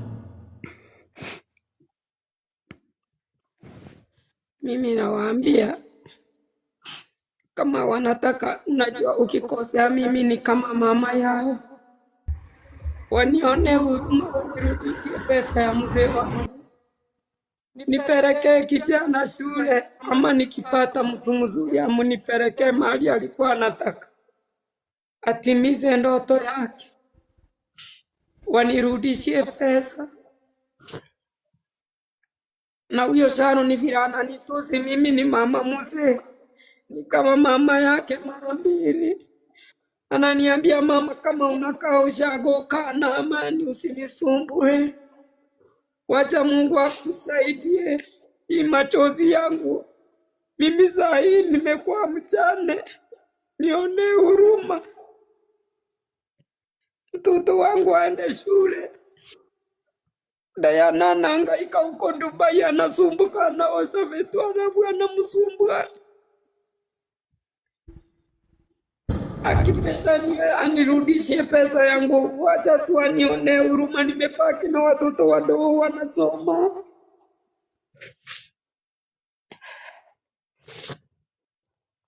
Niwaombea Mungu awaguze leo usiku, wanirudishie pesa ya mzee kama hata amelala, ndio nifanyie watoto wangu wasome, na Diana ndio atulize roho yake, afanye kazi. Hiyo tu ndio niko nayo, akinisaidie. Au wasichana wametutusi, natosha. Hata iko message zingine waliandikia msichana ni amelala, tuta screenshot tutume tena. Ni hiyo tu. Pole mama. Asante. Pole sana. Ni uchungu. Na hapa Vo TV tutahakikisha kwamba machozi yako, kilio chako, machozi ya Diana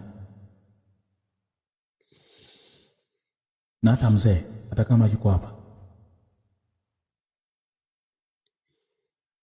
I'm also going to make a public request, even as we move on. The same way tulianza safari ya Stephlee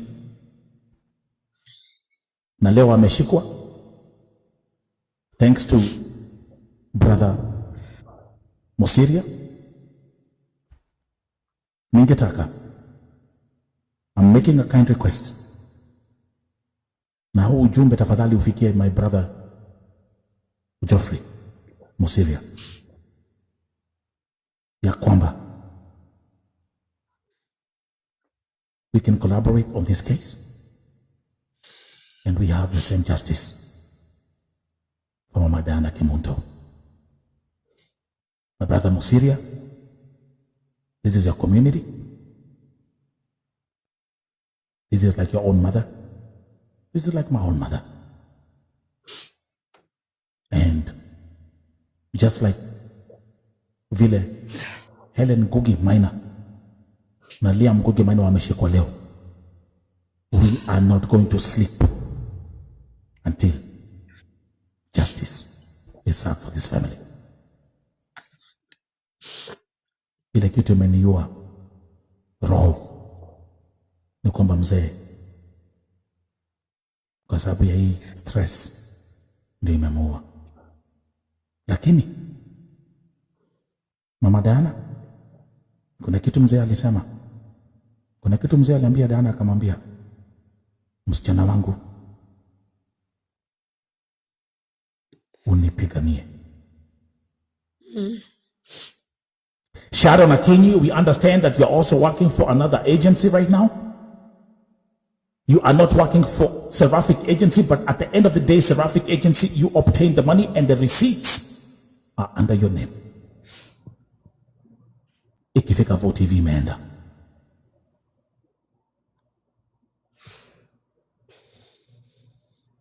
Pole sana. Imeniuma. Nitafanya hivi mam. Unajua uko taka upumzike. Umeongea? By the way, wacha Diana awaonyeshe ile message alikuwa anasema. Hii ndio ile message ambayo agent alimwandikia akimwambia, wewe endelea kulia, mimi niko hapa driving a Mercedes. I'm driving a Mercedes. I mean, it's right there. Angalia hapo juu. Mtu amekula 274,000 shillings and then she's telling you, you cry because babako amekufa. I'm driving a Mercedes Benz. Utasikia aje kama ni wewe? Utasikia aje kama ni wewe? How will you feel? That is Diana Kemunto. And Diana Kemunto amerudi Dubai. He has to provide for the family. It's painful. It hurts. Vo TV family, let's keep on raising awareness about these fraud agents. Seraphic Travel Agency is not registered with the National Employment Authority. So what they're doing is illegal.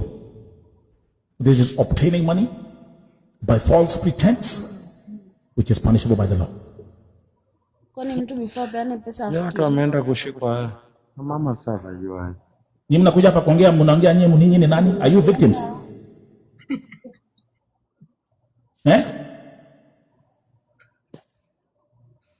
Okay, wacha ningesema kitu lakini mama yuko hapa. Kuna kitu ningesema lakini mna bahati mama yuko hapa. Kuna kitu ningewaambia kingeeleweka. Mama yuko hapa. So, Diana, you'll stay with us.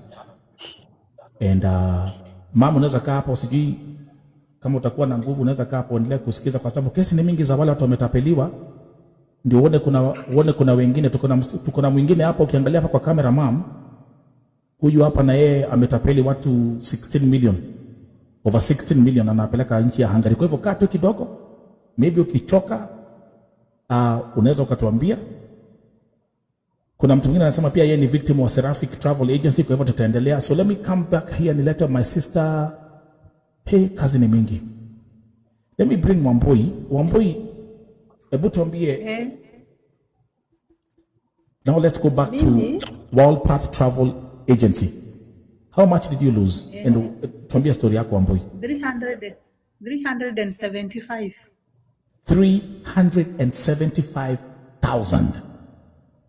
Mwanzo tulikuwa tunalipa 75. Yes. Work permit ikitoka na ikatoka. Yes. Tukaenda ofisi na tukaonyeshwa tukalipa 300. Ndio yote ikuwe in total 375, ndio work visa ikitoka tulipe the balance. What were you promised by Irene Njeri Kibe? Yale kupromise nini? Irene alikuwa anatupeleka Hungary within 3 months. Hiyo ndio ilikuwa promise yake. Na mlikuwa mnapelekwa kazi gani mama? Mimi nilikuwa factory worker. Ulikuwa unapelekwa kazi ya factory worker in Hungary? Na tulikuwa tunalipwa 300,000 kwa mwezi. Chekesha, rudia tena. 300,000 hata kama wewe si unaweza risk. Hata kama ni wewe si uta risk. Oleke 300,000. Sasa wewe na ile akili yetu 300,000. So wewe na ile akili yetu ya kisapire ya besha. Wai wagiri magana matatu. Ugekimera uhagaze thie. After word you cho. Hata wewe matatu unaweza cheza nayo. Tulia. Mtu piga hesabu kwanza. Mtu angalia kwanza. Hii ofisi inaitwa World Path Travel Agency, are they registered with NEA? Tuanzie hapo. Number 2, tuko na ile testimonies za watu ambao wako Hungary. Watu onyeshe wamepelekwa na World Path. Lakini ambao unfortunately, and I'm not blaming you, just like everybody else, kila mtu akisikia kazi wacha niambie watu, kila mtu ambaye yuko hapa, hakuna kitu huslap kama Kikuyu. Ukiangalia most of these victims ni Wasapere, watu wa Murema. Hakuna kitu huslap mtu akikutapela Kikuyu. Wera ore uwage die kuria. Wera wa factory. Negri magana machio. Tulikuwa tunalipwa na lisa. Kata kidogo kwa sababu kuko na eko. Okay, wone girima na machio. Alafu wanaongeza wengine mwecheche, mwetheze. Unaambiwa degeti adu wachio. Atatu waboi. Eti adu waboi. Nila kuira. Utigogwa. Onekatata ke wadu waboi ba. Ama nini sasa yenye imebakia isha nini ya watu wawili ama watatu, ili wewe utoe ajue. Sasa huyo mwingine tena amwambie. Ni kama sasa venye tunaingia kwa matatu unaambiwa gari imebakisha mtu mmoja, ukiingia kuna wengine wamebakia, huyo mwingine anatoka. Right. Yeah. So Jesus Christ, now let's come back to you. Amekuwa akifanya hii kazi. Irene amekuwa kitapeli watu chini ya maji 2021, 22, 23, 24, 25. Mmekuja sasa kujuana nyinyi wote when it's late, thanks to TikTok. Wabuya mute kadoma na eko. So let me ask you a question, Betty na Kare, kwa sababu mko hapa. Did anyone uko na eko mbaya? But it's fine, we'll try. Did anyone say Jusa tuko group kubwa, let's report this to the police? Anyone? Tulijaribu Central. Mi niko na hadi OB. Betty amenitumia OB. Niki auta meo wewe na Mrs. Menyo. Mrs. Menyo ameanza kutoa meo. Mrs. Menyo, why you trying meo here? Mrs. Menyo, by the way, is here. She's hungry. I'm just listening. Oh yeah, basi ukitoa meo, please funga mdomo jamani, utatumeza jamani. Sina funga. Nini Nelson? Uko na njaa? Nimekula. Okay. Mashallah. Tuendelee. Sasa ujue mimi na Betty tulitravel time moja. Sisi ni team strong, wale wa kuenda round moja. Tunasema hatufanyi kazi for long, tunajisacrifice. Tunajisacrifice tuondoke. Tuende Jesus Christ, son of a carpenter. Ulikuwa Saudia? Unaona hadi saizi Irene ukimpigia simu hivi ashike kumuuliza unajua Betty na Magi. Hata Irene ukimuuliza Betty na Magi anatujua. Huwezi muuliza mara mbili. Jukaa kuna watu wamemsumbua. Mlikuwa Saudia? Tulishuka ndege. Nilishuka ndege saa 11 nikaenda ofisi saa 5. Hata si kuenda home. Jesus Christ, son of a carpenter. Wait. Ulitoka Saudia? Ukafika airport JKIA? Ehe. Hata uko nyumbani? Si kuenda. Besha shiraka na ugo muhuko udhie Hungary. Hungary. Ndio niende nyumbani sasa nigoje process iende through. Hata on top ya hiyo ujue saving ya huku haiwezi tosha first time, so ilibidi nichukue loan. Betty the same achukue. Jesus Christ, there is somebody here anaitwa Joseph wa Cairo anasema World Path tuko over 40 people na niko na list. Ukaa Joseph? Tuko kwa group ya WhatsApp, tulikutana kwa ofisi sasa. Tukauitishana manamba siku za mwisho ndio ofisi ifungwe. Jesus Christ. Siku moja tulijaribu kuigiza Irene kwa life fulani. Akasema amejifungua ofisi, watu wamehando pesa. So agojewe arudi ofisi. Venye alirudi ofisi alirudi na akafunga na akaenda.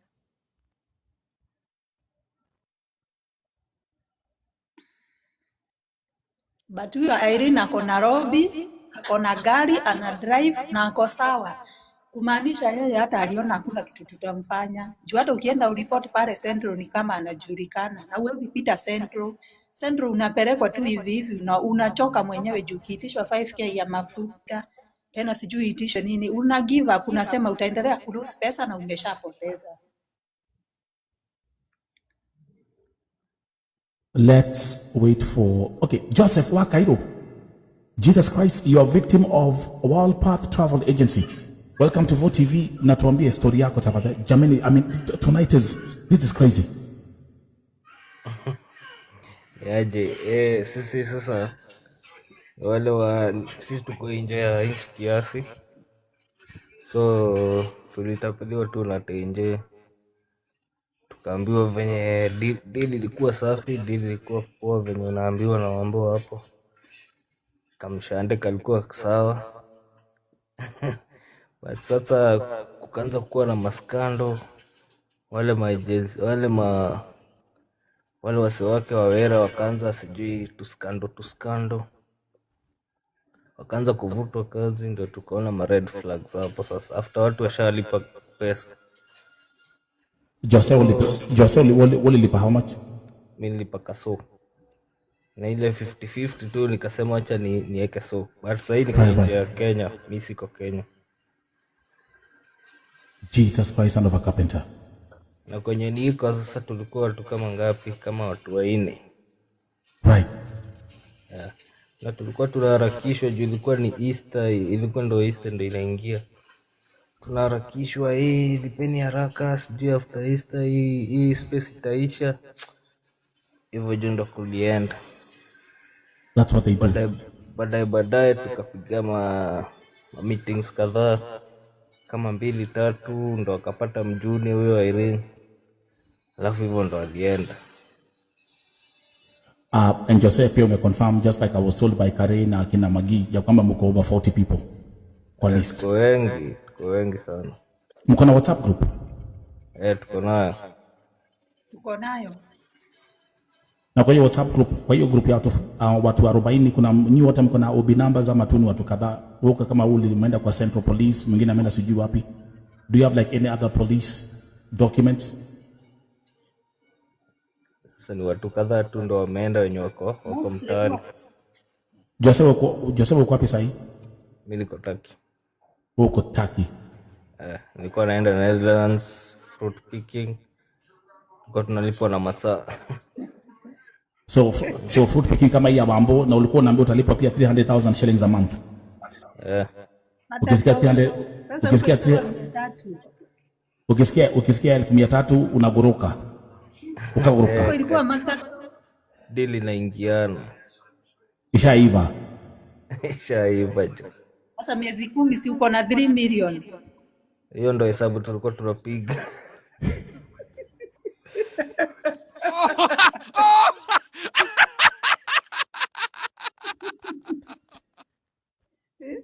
I mean, the math, the mathafu. You got a 3 million in 10 months. Irene alitengeneza over 10 million in 2 months ama 3 months. Yeah. Okay, as we move on again today, I mean tonight is we are doing nothing else but only featuring all these scam agencies and agents on this platform today.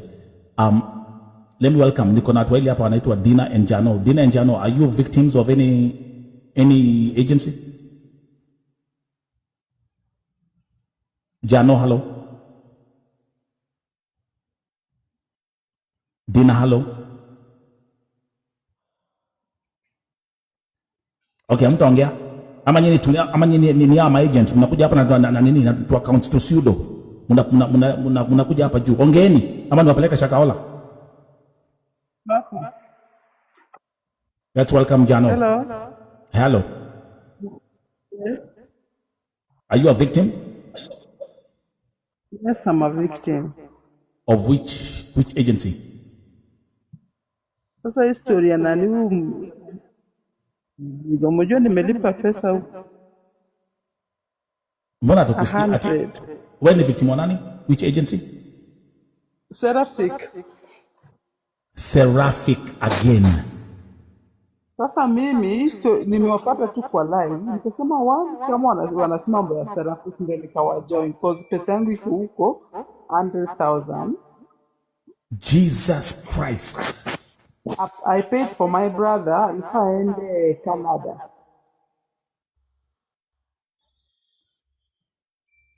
Jesus. Yes. Hata niko na receipt. Sasa from hapo mambo ya Canada ilikuwa hivi. Sijui mambo ya bank statement, sikuwa na bank statement. Sasa nikasema nitafutie kazi huku Dubai. At least receptionist. Wameitafuta ijapatikana. Sasa kitu Januari, Februari hivyo akaniambia kazi niko ni ya mjengo. Hiyo kazi ya mjengo, brother yangu is a graduate. Alisema hawezi fanya hiyo kazi. Sasa nikisikia story ya huyu sana Dina, hiyo kitu imenigusa sana. Sana. Ukisikia, let's actually thank you very much Diana, and because what you do with the background is amazing. There we go. That's what we're talking about. Jano. Wewe pia ulilipa Seraphic agency 100,000 shillings just like Diana, and vile wanafanya brother yako alikuwa apelekwe Canada. Sasa historia ya bank statement. Mimi nikamwambia mimi sina bank statement. Waone vile kwa walisema utanitengenezea bank statement. And what do you have to, how do I put this? Are you in Kenya or outside the country? Me, I'm in Kenya. In fact, I was supposed to pay 200,000, two of us, my brother and I. Nikasema hapana, wacha nikamwambia wacha uanze na brother yangu, process yake akimaliza ndio mimi. So I only risk for 100. I have even the receipt. Hata nini. Sasa hii story ndio imeniguza cause mi nimekaa naongoja watafute kazi yenye nataka ya brother yangu. Kama usendi analia hivi. Sincerely speaking, it's from last year.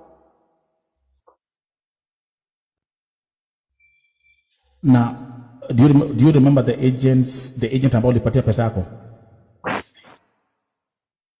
Nilikuwa na deal na Chebet. Jesus Christ, son of a carpenter, Marion Chebet. Sasa hii kazi yenye ananiambia iko ni kazi ya mjengo, plumber, nikamwambia hiyo kazi brother yangu hawezi fanya. Did you ask for your refund? Bado sijauliza. Sasa hii story ndio imeniguza kama imenichangamsha hapa. Oh, so wewe nimeelewa. So wewe umepatana tu na hii story when the victims are here crying. Yeah. Because nikiuliza for refund wako na hii tabia yenye ti wanakata pesa nyingine. Sasa hiyo ndio sitaki. Okay. The time has come. The time has come. Julie Nelson ako hapa chini anasema they don't refund, I'm a victim. Julie Nelson, send your request. It's going to be a long night. Then tuko na somebody else by the name Silversley. Are you also a victim? Yes, I am a victim. Can you hear me? Yes. Which agency? Right Concept. Ganyo? Right Concept it's in Bazaar M4. Right Concept. Yes, Bazaar M4. Wewe ulikuwa pelekwa wapi? Mimi nilikuwa nipelekwa Norway. I've texted you the details on your inbox right now. On WhatsApp or? No. TikTok. Please do me a favor. Oh shit. Okay, give me a second.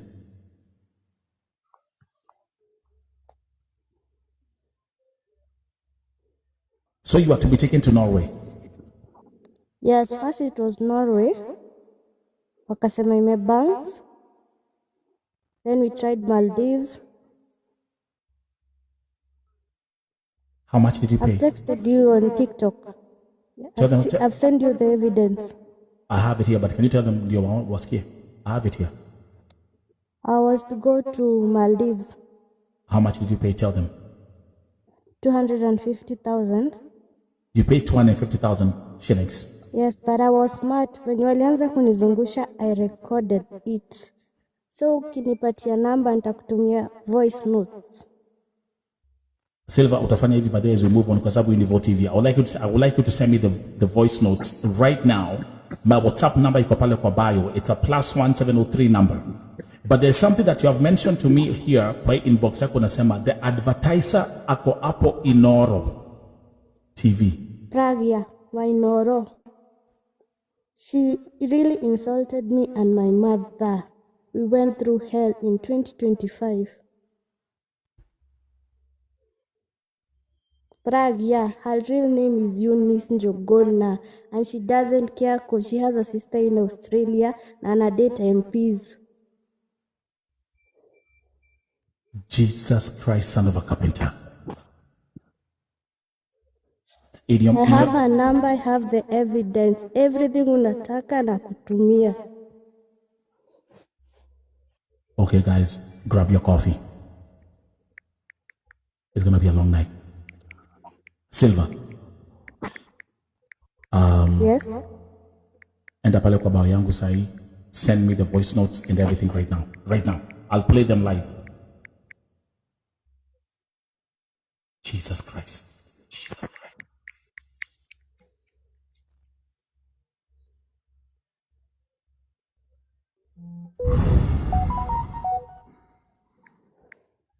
Okay, Silva, I'm going to drop you, then you come back. Yes. Nataka utume sahi. Or do you have a second phone? No. Okay, so I got you. So go there, you'll send it once I get it. Go send me everything on my WhatsApp right now. Like right now. Okay. Everybody be on alert.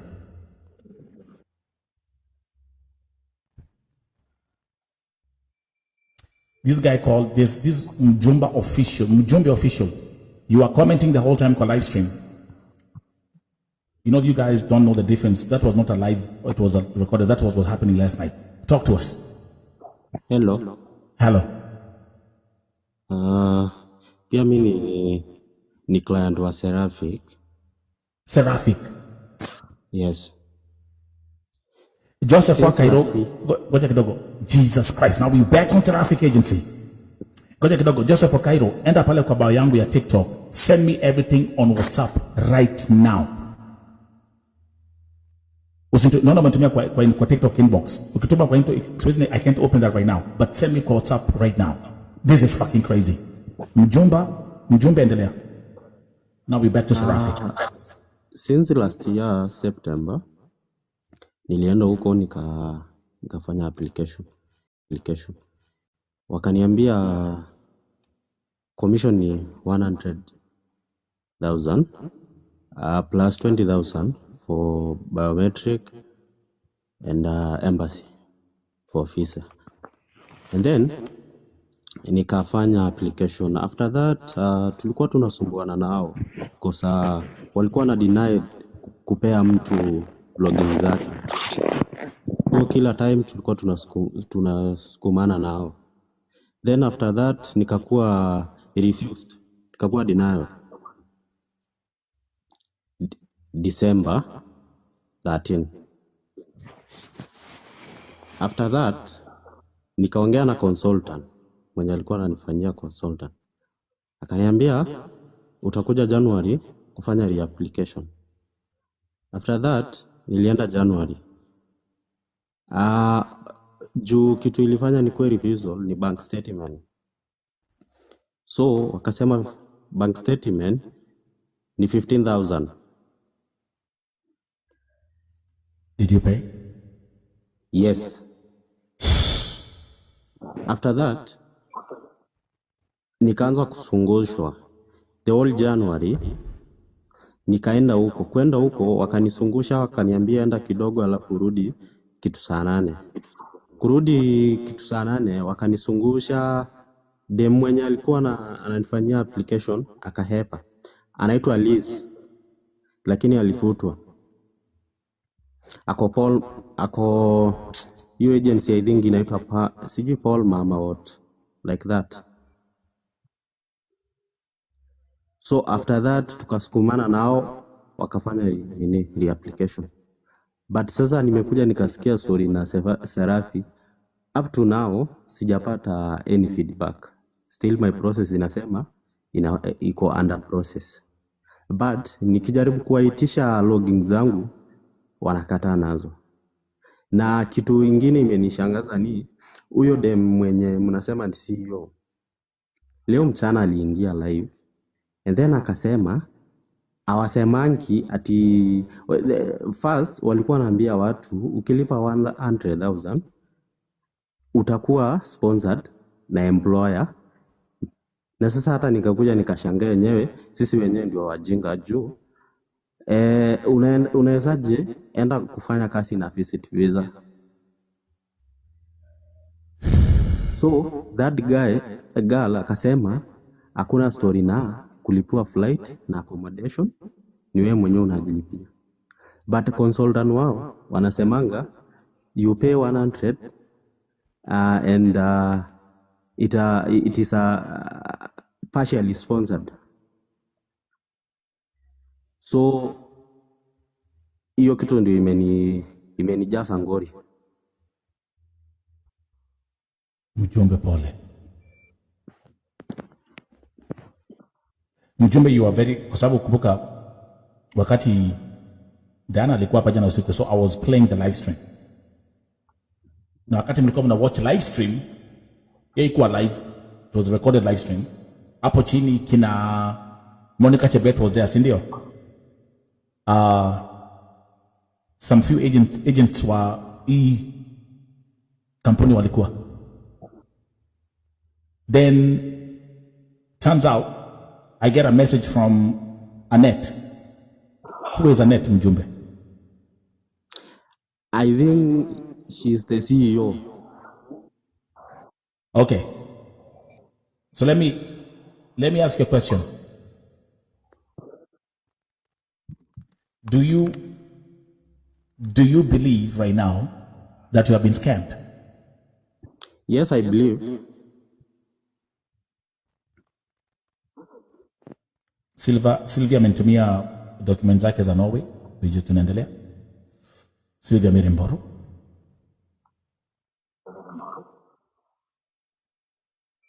Na wewe ukiangalia,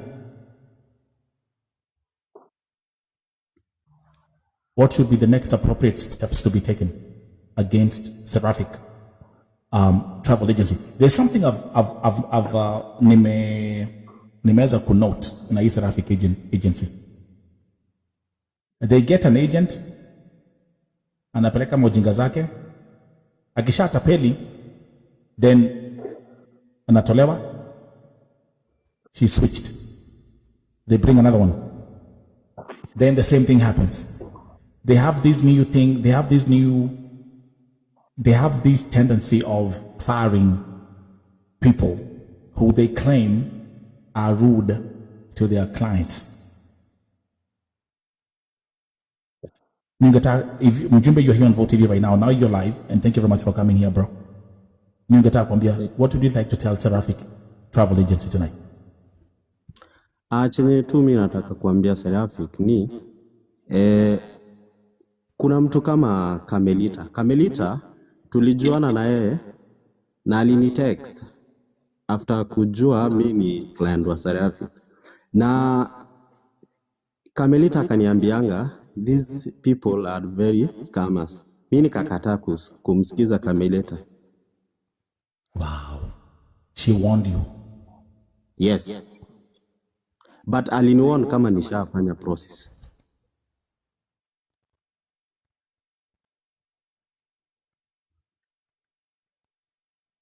Continue.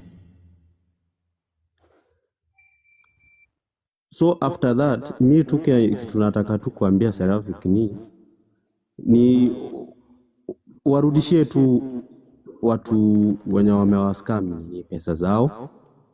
Yeah. Juu sasa no need ya kusumbuana, no need ya kukuja kuharibiana majina hapa. Juu mimi sikuwahi fikiria ndaiongea na 4 TV. Right.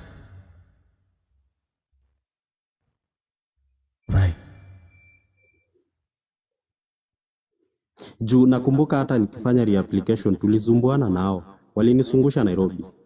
My brother is a OCPD in Rongai. So hakuwa nia. So nikamueleza historia. Akaniambia wewe ni ngoja tao nikuje twende Seraphic. Mimi nikamwambia okay, washanishughulikia. Nikasema wacha nisiaibu, wacha niwape time. So after that nikuwa kwa gari nikirudi Nakuru, kuna dem alini text anaitwa Beth. Akanitumia message akaniomba msamaha, akaniambia by tomorrow morning tutakuwa tumemaliza hiyo shughuli yote ya reapplication. Yeah.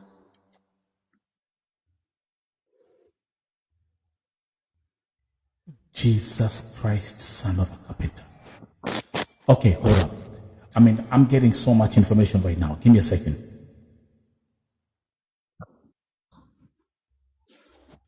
Allow me to switch. Let me come here first. And good job, Diana, by the way. Kamalita, thank you. You're doing a good job. Let's come back to Irene Njeri Kife of Wildpath Travel Agency. Joseph Amentumia client list. Something is blowing up right now.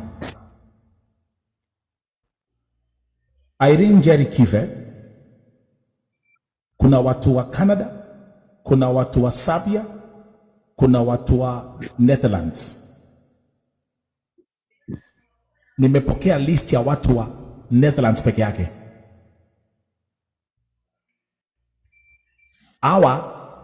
Wamboi, you're going to be shocked. Hii list ya watu wa Netherlands, it's more than 40 people. What? Excluding you. Tunaweza kuwa 100. February, Caroline Wangari, Lee Kimani, Marvin Jeroge, Morgan Akogo. March, Whitney Wangari, Ian Kipkirui, Emily Gadoni, Julius Kirago, Mwangi, Brenda Akinyi, Olorun Femi Abayomi, Patrick Ongoma Ouma, Harriet Omoa, Joseph Kariuki Maina, Naomi Chege, Josephine Adzakaro, Sami Moredi, Faith Jep Keyon, Susan Wanjiro, Derek Twitter, April, Lilian Midecha, Isaac Njoroge Kamau, Joshua Ongoro, God Love Waweru, William Ndolo, Andrew Ambani. Bro, if I have to list, kama nikisoma hii list yote, we're going to sleep here. But I'm going to drop this list kwa WhatsApp group ya Vote TV and also on Telegram Vote TV.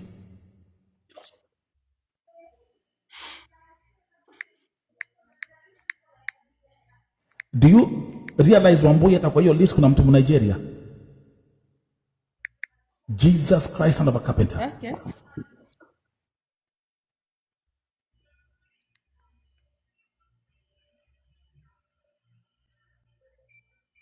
Irene Njeri Kibe. Na alikuwa na ofisi mbili. Kuna ofisi ya Nanyuki. Sasa sisi tunaongeanga stories za ofisi ya Nairobi. Kuna ya Nanyuki. Haya. I would like my sister, please, if you have noise, just mute kidogo. My sister Sylvia, the one who was promised kwenda Norway.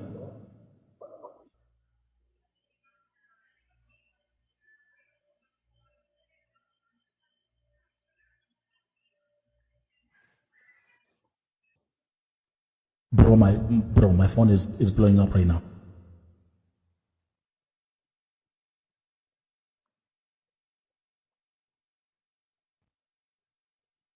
Let me listen to this. I've received all the evidence from Sylvia. Let me listen to the audio recording here. Sylvia, Kwa hiyo uko umezima simu? ati nilikuwa nimezima simu.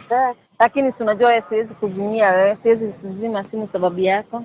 5:30 simefika, nimekupatia hadi 30 minutes juu. Atumenipea 30 minutes juu? Si ulikuwa umesema by 5? Wacha anaweka na kuwekea. Hata tuko na Lois hapa, hebu muulize ndio tunagoja. Mimi Hebu akuongeleshe ili uniamini sababu maybe mimi story tu za mtu nataka tu nimalizane kaa nimeondokea. Hadi niliambia dad hivyo, si ati nikukataa na kataa. Si tuliongea hadi na your dad. It's okay but ni ile tu mimi ulikuwa umeniambia 5. So mimi nikadhania hizi 30 minutes za juu nikupatie ugere hali huko. Niko raisia jira. Uko gerano? Ekeduka ni Haya, nitokwalia. Haya. Hello. Atirere. Reke njikire rogo kirire. Sawa. Wanakuwekea saa ngapi? Imagine Yani hebu sikia kupangwa. Naambia guys, there is a way Kikuyu wakiongea hii Kikuyu when they are scamming you in Kikuyu language it slaps different. Reke wetere ngwikirire njikirire ugo bikirire mbia chishia sikiza pa kware. Hata ndio tulikuwa tuko ofisi ndio nilikuwa na ngoja sababu kuna kitu nilikuwa naenda. Taki sasa wanipitishie. Wako? Ndienda uhetokirio muthi na sasa tulikuwa like the last day. Sasa kesho tutakuwa tunaongea story nyingine. Aterere. Sawa na nigutitira alafu tugakwire no na thicigi gusness thimo 7%.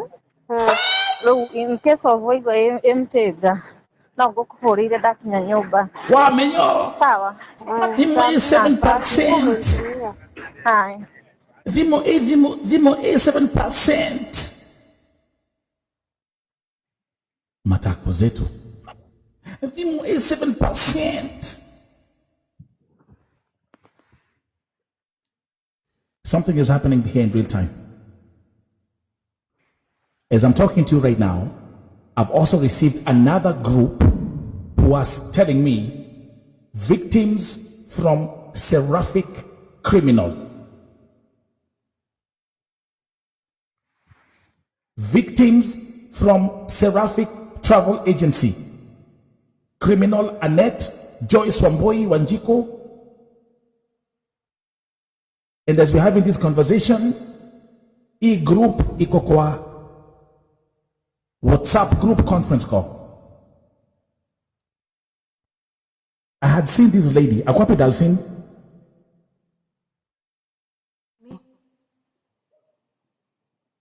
Delphine, ongea my sister. So please, actually, just open your camera, Mama. Don't be afraid. I want to listen to this. So do you realize? I think that's why Annette alikuwa jaribu kuni inbox kwa TikTok to sweet talk me. Ati ni delete the videos of Seraphic to listen to their story because they all knew this thing is gonna blow up. Is it making any sense? Is it making sense to all the viewers here? By the way, I'll play you everything. She was trying to convince me, oh, listen to her side of her story. And can you please delete the video and we can figure this thing out? They were promising Diana, who's here, Carmelita, they were convincing her, by the end of the day, utakuwa umetengeneza maneno yako. Let me ask Diana. Diana, have you received any penny today? No. The answer is no. Let me tell you something. If there is one thing that I never do as Vo TV, I never sell my soul. And number two, I never sign a deal with the devil. Let's welcome my sister Delphine, who is also a victim of Seraphic Agency. Jesus, Delphine, talk to us. Yes. Tuongeleshe mama. Jesus. Pia mimi nilienda kuapply kufanya application last December. Yeah. Mwenye alikuwa consultant wangu alikuwa Boina.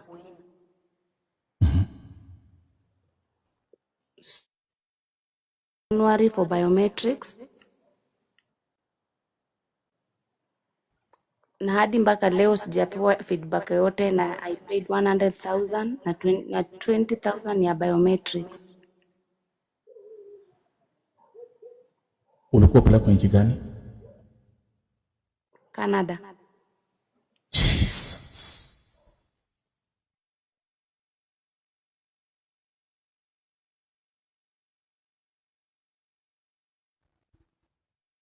Another Canada victim.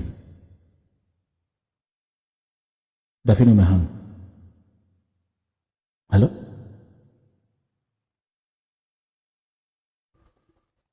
Okay, let's switch this. Come back here. At least tumesikia. Mjumbe, come back. Mjumbe is here. Another Seraphic victim. I'll bring Jano back.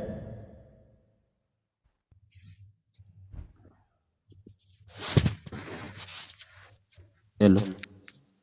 There is someone who keeps on asking this question, me included.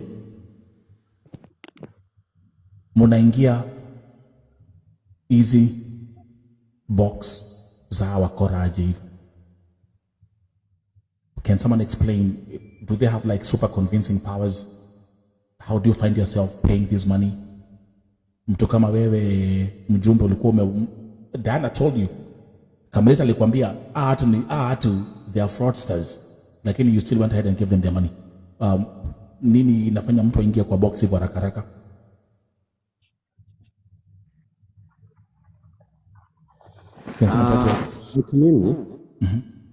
Mimi wakati nilienda Ecobank, I remember it was on Saturday. Juu singemake kwenda weekdays because of work. So mimi nilikuwa naenda pale kama ni consultation peke yake. So after that nilienda hapo huyo dema kaniconfine nikaona ID liko fiti. Kama ninalipa 100 na nina provideiwa nini flight accommodation na employer, kitu yangu nahitajika tu nitafutiwe visit visa with a working permit. Mimi nikaona deal iko sawa. But I think hiyo ofisi kuna power zenye sijui naikemea tu. You know, every time I've been talking to these victims the whole time. There's one thing you always tell me. When you talk about vile mulingia kwa hizi ofisi, there is one thing huwa mnasema sijui. Mimi nilijipata nimetoa tu pesa hata sijui. Mimi nilijipata. First off, let's agree, they really invest a lot of money in setting up these offices. Offices in Accra, they are very beautiful. You know what I mean? Yes, Like this, in Accra, they are very beautiful. Furniture, everything, right? Ukiingia hivi, maybe at the, but then there's something. Can I tell you something? Do you know that even the maybe let's say like there are some oil essentials that you can use to that they use to make the room smell nice. There are some oil essentials that are basically meant to make you lose your consciousness indirectly. The moment you inhale them, you lose your focus, and then they have you in control. I'm just telling you this. Do you know that? So, watu wengi nikiongea nao hapa anatumia maji ya mochari.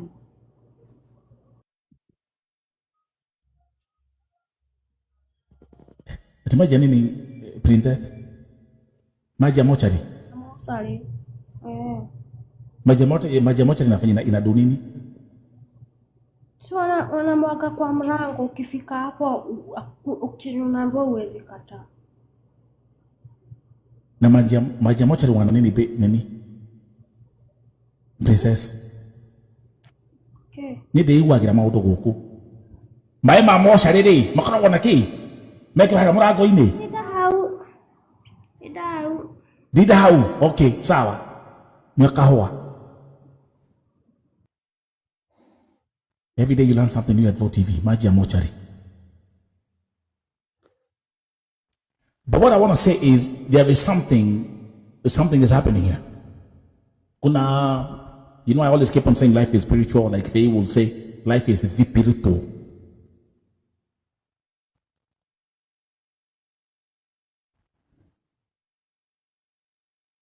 And they have some very beautiful women too. They got some nice looking girls, man. You know what I mean? Like if I look at these girls are fuckable. Let's speak from a man's perspective. Ukiangalia wanawake, unasema huyu atanaweza kabeka nyumbani na ni dini haraka haraka. I'm just saying this respectfully. They are fuckable with these girls are fuckable. Ndio hao hapa. Ndio Sharon na Kinyi hapo. Ako hapa na two glasses amevaa hivi, Ukiangalia hizo mathighs hivi ushatupa, ukiangalia mathighs ushatupa ambao hata ufocus. Ukitype pin kwa ATM hata akieleweki, usha withdraw pesa yako. They control you with all this shit, bro. But ningetaka tufanye hivi mjumbe. Do you have akwapi nini Dafina alikuwa hapa. Dafina buarudi. Ameangushwa na net. I do believe nimetumiwa hapa sahi. Let's focus on victims wa Seraphic Travel Agency. Tuko na Dori yuko hapa, the sister wa Kamelita. Tuko na Joseph is which company? Ndio jana anaanza kuwa confused. Joseph mwambie haraka haraka. Joseph ni kampuni ya huyu msichana. Huyu ni wa All Path Travel Agency. Wambui All Path Travel Agency. Princess is a hardworking Timakofia in Saudi Arabia. Betty is a victim of All Path Travel Agency. Mjumbe is a victim of Seraphic Travel Agency. And there are other victims na huku chini ambao they are from Seraphic and they are here commenting. Dafina, nimeona kuko na list nimetumiwa hapa. This is crazy. Yes, ni mimi nimekutumia. Kuna group nimetumiwa hapa na pia mko kuna WhatsApp group call, right? Yes. Watu wote ni wangapi? 1 2 3 4 5 6 7 8 9 10. Wako 30. 30 victims. Ya, na watu kama wakina Kamilana hawa hawajakuwa ndani ya hiyo group. Wako wengi sana. But pia nilikuwa tu added. Nilijipata tu niko kwa group.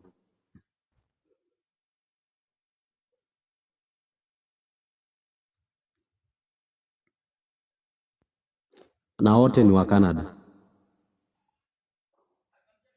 Wako hapa chini wanasema we are 31. Jesus Christ, son of a carpenter. Yes, kuna huyu dem anaitwa Mary.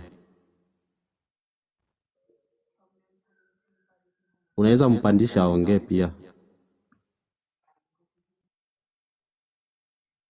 Oh my God.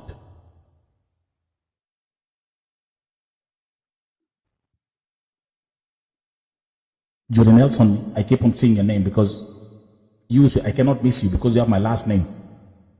Julie Nelson. Ulikuwa umetuma request pia. Can you send a request? I'm going to bring you. Because we are going between Seraphic Travel Agency, Wildpad Travel Agency, and which other one? There's one more.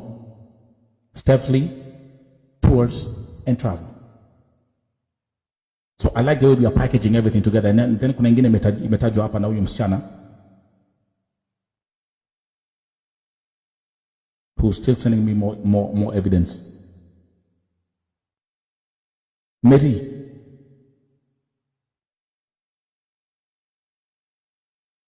Welcome to 4TV. Are you also a victim of Seraphic Travel Agency?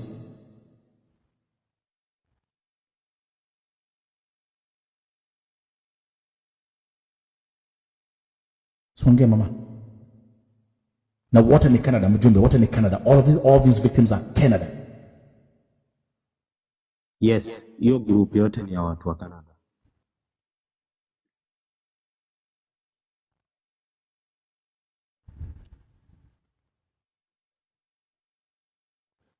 How will Seraphic Travel Agency defend this?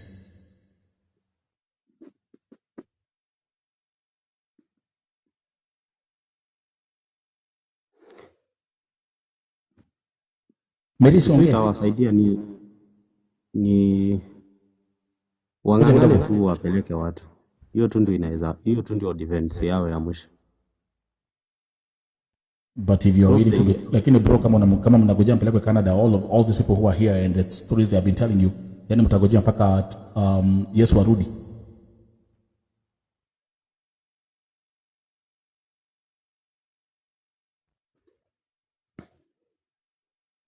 And to everyone who's watching here, something has been exposed the last couple of days.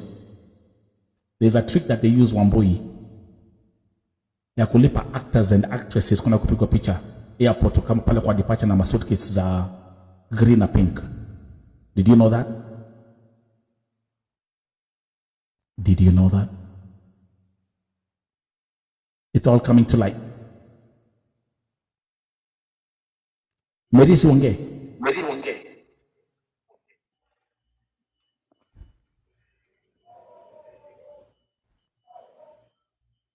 Mary.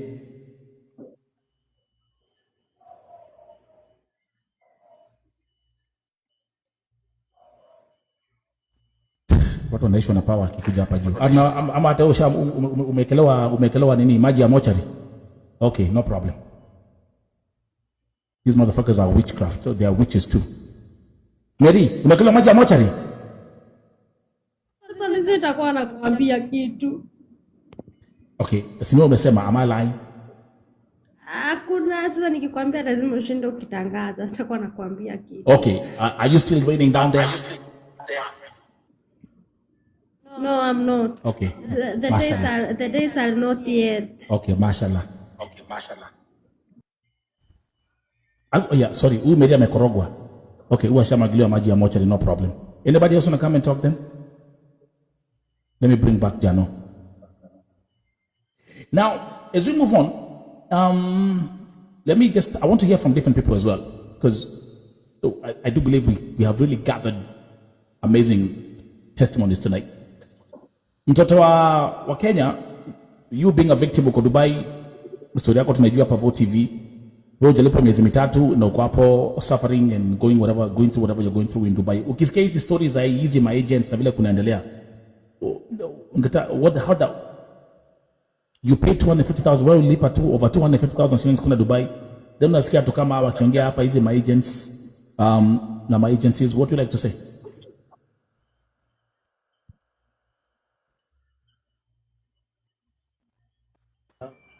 Naweza penda kusema ni ukilipa pesa, zingatia penye unalipa. Pesa ya cash hiyo hizi fuatilika, but yenye imewekwa kwa account iko na more evidence. So and so deposited this amount to this account, hiyo inaweza fuatilika. Next, ukishafika kwenye umefika, kama kimekuramba, fuata the main procedure. Kuwa mpole, vumilia, ujui ita take for how long usaidike. How can you vumilia? Okay, let me talk about that part. Mtu amefanya kazi Gulf 3 years, anakuja na mwaga pesa yake 375,000 kwa mtu. How do you vumilia and how can you be impole on that case? Na mtu amekuibia. Explain that part.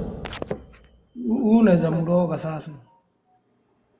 Mtu kama Wambo, mtu kama Wambo yuko hapa. Wambo is here. Wambo alikuwa, actually let me put Wambo on the big screen. Kwa sababu Wambo is one of my Wambo alikuwa Saudi Arabia. Wambo ametuambia tavila alifika JKA hata kwenda nyumbani fisi directly. Todo biashara kule yao uvie murimo. Nilienda ofisi na suitcase. So, which means Wambo, by the way, this is very interesting. Which means ulianza kupanga ukiwa Saudi Arabia. Nilianza kucommunicate nikiwa huko Saudi. OMG. Oh my God. Na before alikuwa anapeleka watu Finland. Na hiyo ofisi ni jina ili change. Before walikuwa wanapeleka watu Finland vizuri sana. Ofisi ikachange jina, but Irene akabaki tu kuwa Irene. Sasa hapo kwa kuchange jina walikuwa wameshikana watu wawili. Mmoja akaenda akaacha Irene. Sasa ni kama Irene alibaki bila connection poa na hakusema.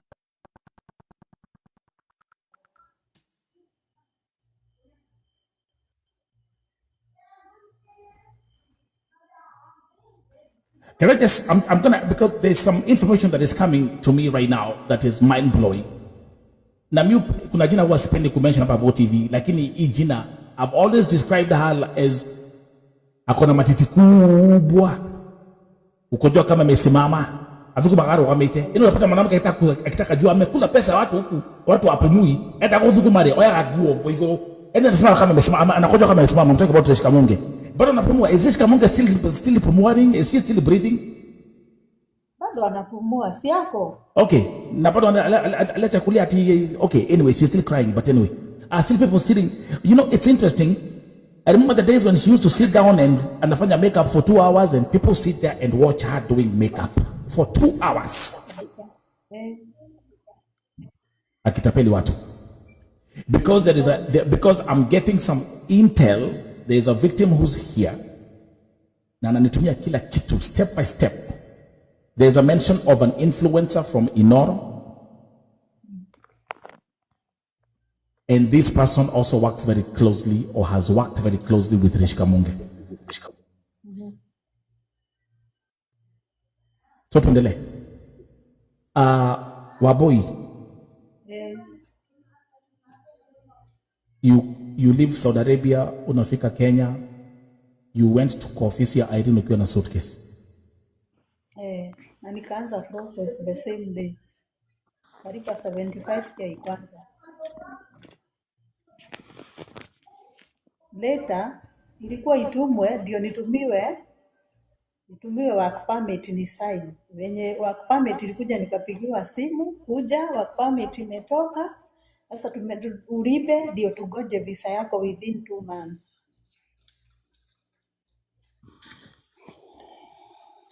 Hivyo ndio ilikuwa deal yenye iko.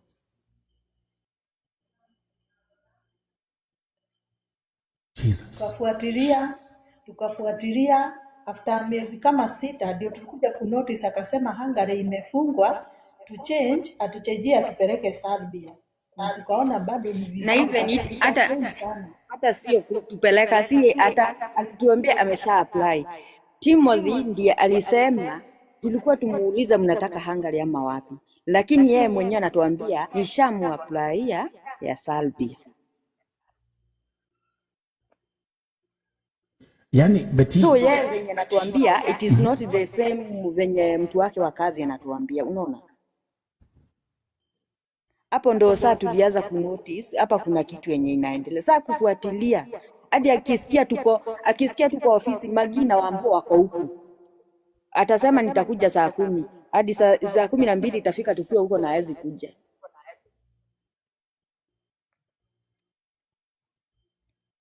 Jesus. Lakini saa hii hata Irene penye hapo ukimtajia tu Magi na Betty hata uwezi tutaja. Jukaa kuna watu hadi yeye mwenyewe alikuwa anasema simu yake ipumbuagi juu ya Magi na Wamboi. Ndio alikuwa anasema juu alikuwa anajua kwenye tumetoa hiyo commission. Na tukamwambia tumekopa mpaka loan. Alikuwa anajua kila kitu yetu. Kwa hivyo sasa hata tusipokuwa na receipt wende umtajie tu Betty na Magi, ni hivyo. Atakwambia anatujua vizuri sana. Because nyi wawili your ex na hadi even ndio tulikuwa tunaachana, tukienda tulikuwa tunaenda mimi wakati nilitoka okay Wamboi alikuja mbele yangu, mimi kushuka kwa airport nilienda kwa Wamboi ili tukakuja tena kwa ofisi, unaona. Right. So, Betty, then Betty, wewe pia ulianza kupanga ukiwa Saudi Arabia? Ulianza kupanga ukiwa Saudia? Tulikuwa tunapanga kila kitu na Wamboi. Not radio wega. Betty hata exit mpaka saa hii ako Kenya. Mimi sikupea exit juu hadi mwenye nilikuwa naye alikuwa shetani nyingine. Agent mwenye even wewe mwenyewe nilikutext ilikuwa 2023 mwanzo nikakutext juu huyo mwenye nilikuwa naye alikuwa Kisilani. Boss nikijaribu kuongea na agent wangu na yeye ni shetani nyingine. Vumilia watu juu hata huku ukirudi utafanya. Nikamwambia mimi hata sio huko nataka kurudi. Nirudishwe kwa ofisi nitafutiwe nyumba nyingine. Lakini alikuwa shetani nyingine. Sasa ikabidi nivumilie juu sikuwa nataka nitoke bila passport tena niende nikatafuta passport nyingine.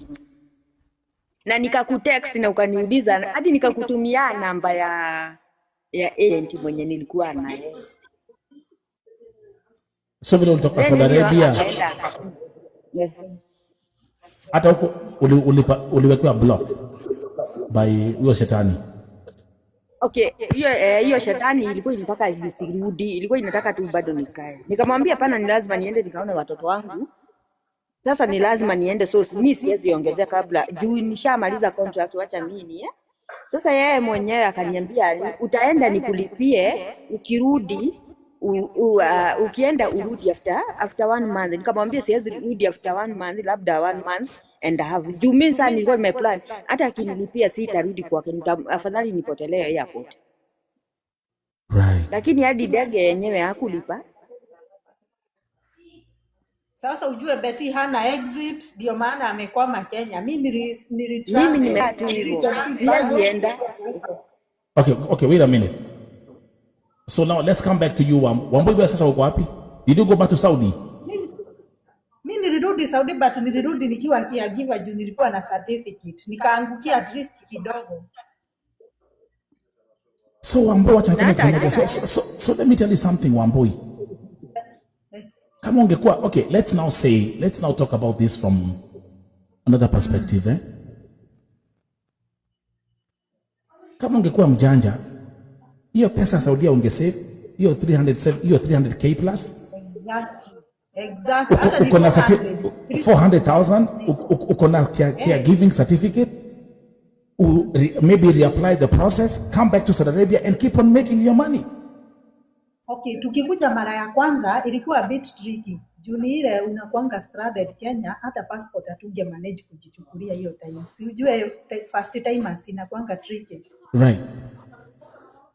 But sasa second time sasa venye niliona tumefail, nilitafuta certificate na nikapata tu kazi, hata kama ni home based siwezi compare na ile ya nyumba sasa.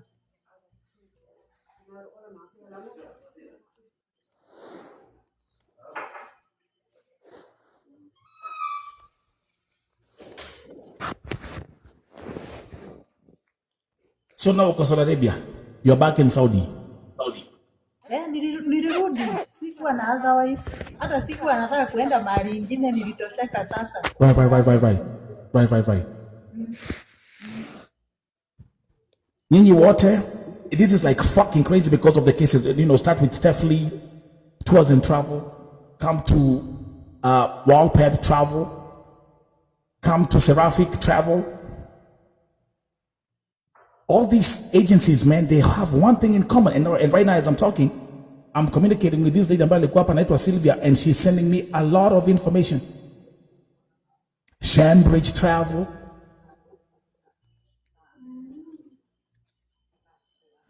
She was to travel to, she was to be taken to Norway. Sylvia Murimora. Jesus Christ as the son of a carpenter. If you're here, if you have been watching this episode tonight, I hope you have been here with a pen and a piece of paper. These people, they are shameless. Kama kuna kitu imeniuma, and they are both here, ni machozi ya Mama Diana. Imeniuma. Imeniuma. The tears of Mama Diana. The husband died. Baba Diana gone because of the pressure alikuwa anapata.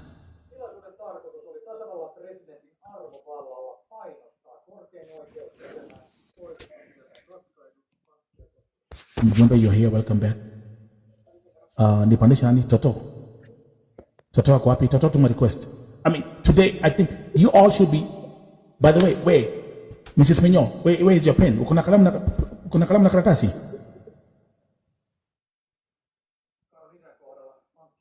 Okay, umeandika hizo nini zote? Okay, sawa. Let's hear from someone. It's Rosie. Mambo ni mwedede. Miwa walikuwa ngiwana TikTok. It was I think an agent in Nairobi, I don't know the name. Walikuwa na kwa job Netherlands, Belgium. So mimi nika comment. Ni upande gani Belgium? Akani block. Toto, welcome. Asante. I always say, kama unatafuta kazi, kama huyo ambaye uko na certificate ya nursing, enda kwa embassy. I always say, kuna siku pia nilifungua live. Unatafuta kazi Europe, enda kwa embassy. If you're looking to work in Canada, go to the Embassy of Canada kwa website. Uangalie. Kama Ujerumani sahi, ilikuwa I think 3 years ago, ama 2 years ago, walikuwa na job opportunity. Walikuwa wanataka watu wa Kenya uapply. Ukiwa through Kenya, they had a card called 1 year chance card. Apply through kwa site ya embassy. And then wanafanya tu step by step online. And then when you are qualified, wanakuleta Ujerumani. The only advice guys I'll give you, mtu akikwambia kuna job opportunity Belgium, unaambia ni which company, akupatie details. Kwizi kuna Google, kuna ChatGPT, unajitafutia mwenyewe, una Google. Hata kama hata hujui, unajua kuna mtu anatoka kwa hiyo nchi. Hebu niangalie unatoka hiyo nchi ya Belgium, kuna kampuni fulani na fulani wanataka watu, uliza. Because size, let me say, mtu asikudanganya ati Belgium kuna job opportunity. Sasa Europe maisha imekuwa magumu na kupata kazi, it's difficult. Kama ni caregiver, I know Belgium wanataka watu caregiver. but there's a right way. They don't use agent.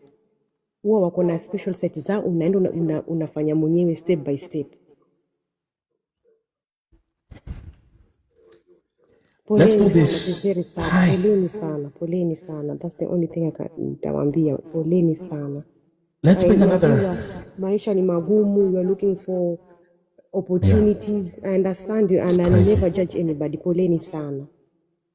This is fucking crazy.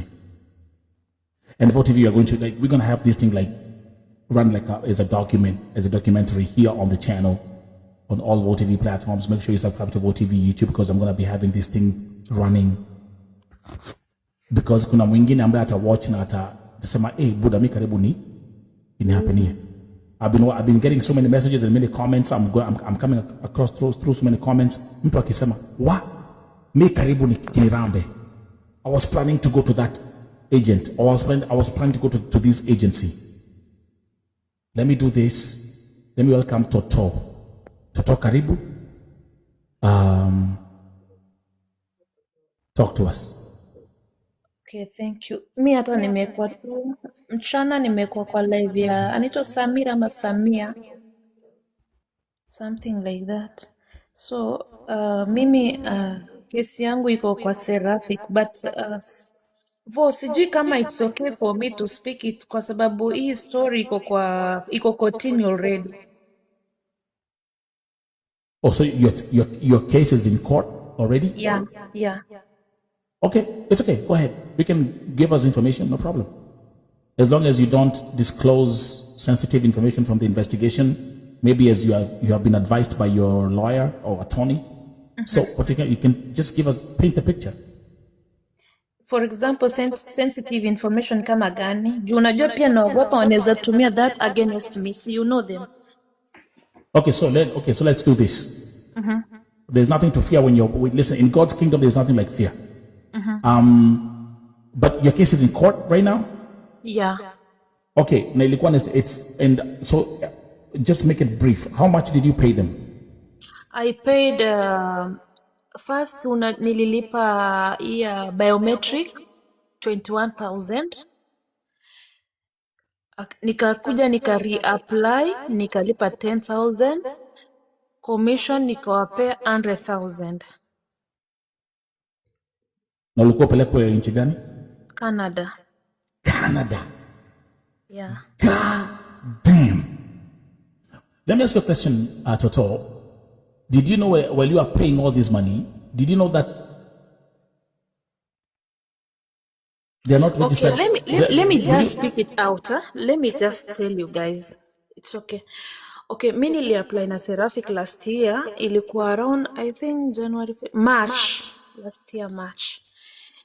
Niliwaona kwa TikTok nini. So mi na marafiki zangu tukawapigia, tukaongea na wao. Mi nikatuma aunti yangu mwenye anafanya embassy. Ako Nairobi hapo. Juu nilimtrust sana na my mom. Wakaenda huko wakanipigia simu wakaniambia the office inakaa genuine, wako na ofisi, yani wanakaa watu permanent, si watu wa kuhamahama. So nikamwambia it's okay. Wakasikiza vitu wanaambiwa na hawa kuwa pesa after hapa watarefund nini vitu kaa hizo. Baada hapo mama yangu akaniambia unaweza tuma pesa waanze process, it's okay. Tukamalizana, it's okay. Nikatumia mama pesa, nikamwambia wewe ulipe, ndio kama pesa itaogelea uko karibu utafuata. Jumisi huko mimi niko Qatar. So nikaambia wana mambo na papers itakuwa aje documents. Wakaniambia utatuma kwa simu, na nikasema anyway nowadays vitu ni digital, it's okay. So mamangu akamalizana na hawa, akarudi home, tukaanza process vizuri. So tukamaliza. Juu nilikuwa na vitu ready. Yani documents zangu niko naye kwa simu ready. Right. So nikangojea ikamaliza around sijui ni 7 months. Wakanitumia hiyo nini denial ya kwanza. Nikauliza shida inaweza kuwa ni nini sasa?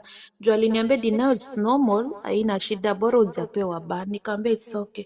Nikamwambia sasa what's the next step? Wakaniambia kitu utafanya juu sai pesa hizi refundiwa, maybe you do a reapplication. Na most probably when you reapply, watu upatanga. Nikamwambia ni sawa tu. So tukafanya reapplication tena. Akaniambia ongezea family, juu ilikuwa family ties. Nikamwambia so family ties ni nini na nini? Akaniambia I think ni pesa ulieka kidogo ama familia. Nikamwambia sawa. Ya kwanza nilikuwa nimeweka 6 million ya my uncle. Ya pili nikaweka ya the same my uncle. Nikamweka niliweka 7 ama 9 million. I think. Na ujue zote zilikuwa na affidavit. Alienda akaswear, yani ni legit kila kitu. Mpaka tukawekea kodi ya kufuatilia pesa kama iko ama hakuna kwa bank. Nilitumia barua kila kitu.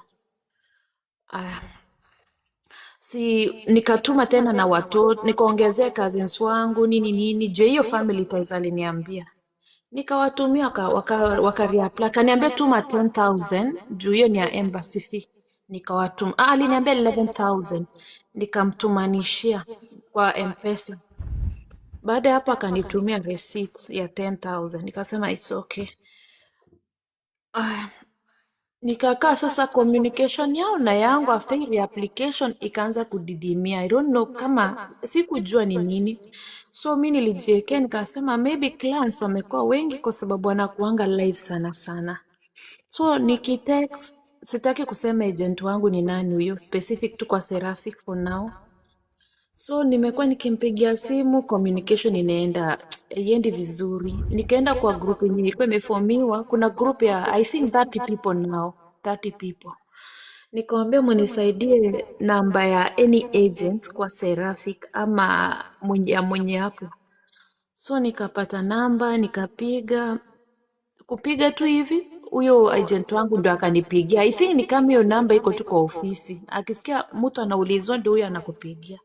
So nimekuwa tukasukumana na mtext zingine namwambia after 3 weeks maybe namwambia niangalilie portal yangu inasema nini. Anakaa maybe after 4 to 5 days ana respond hiyo message.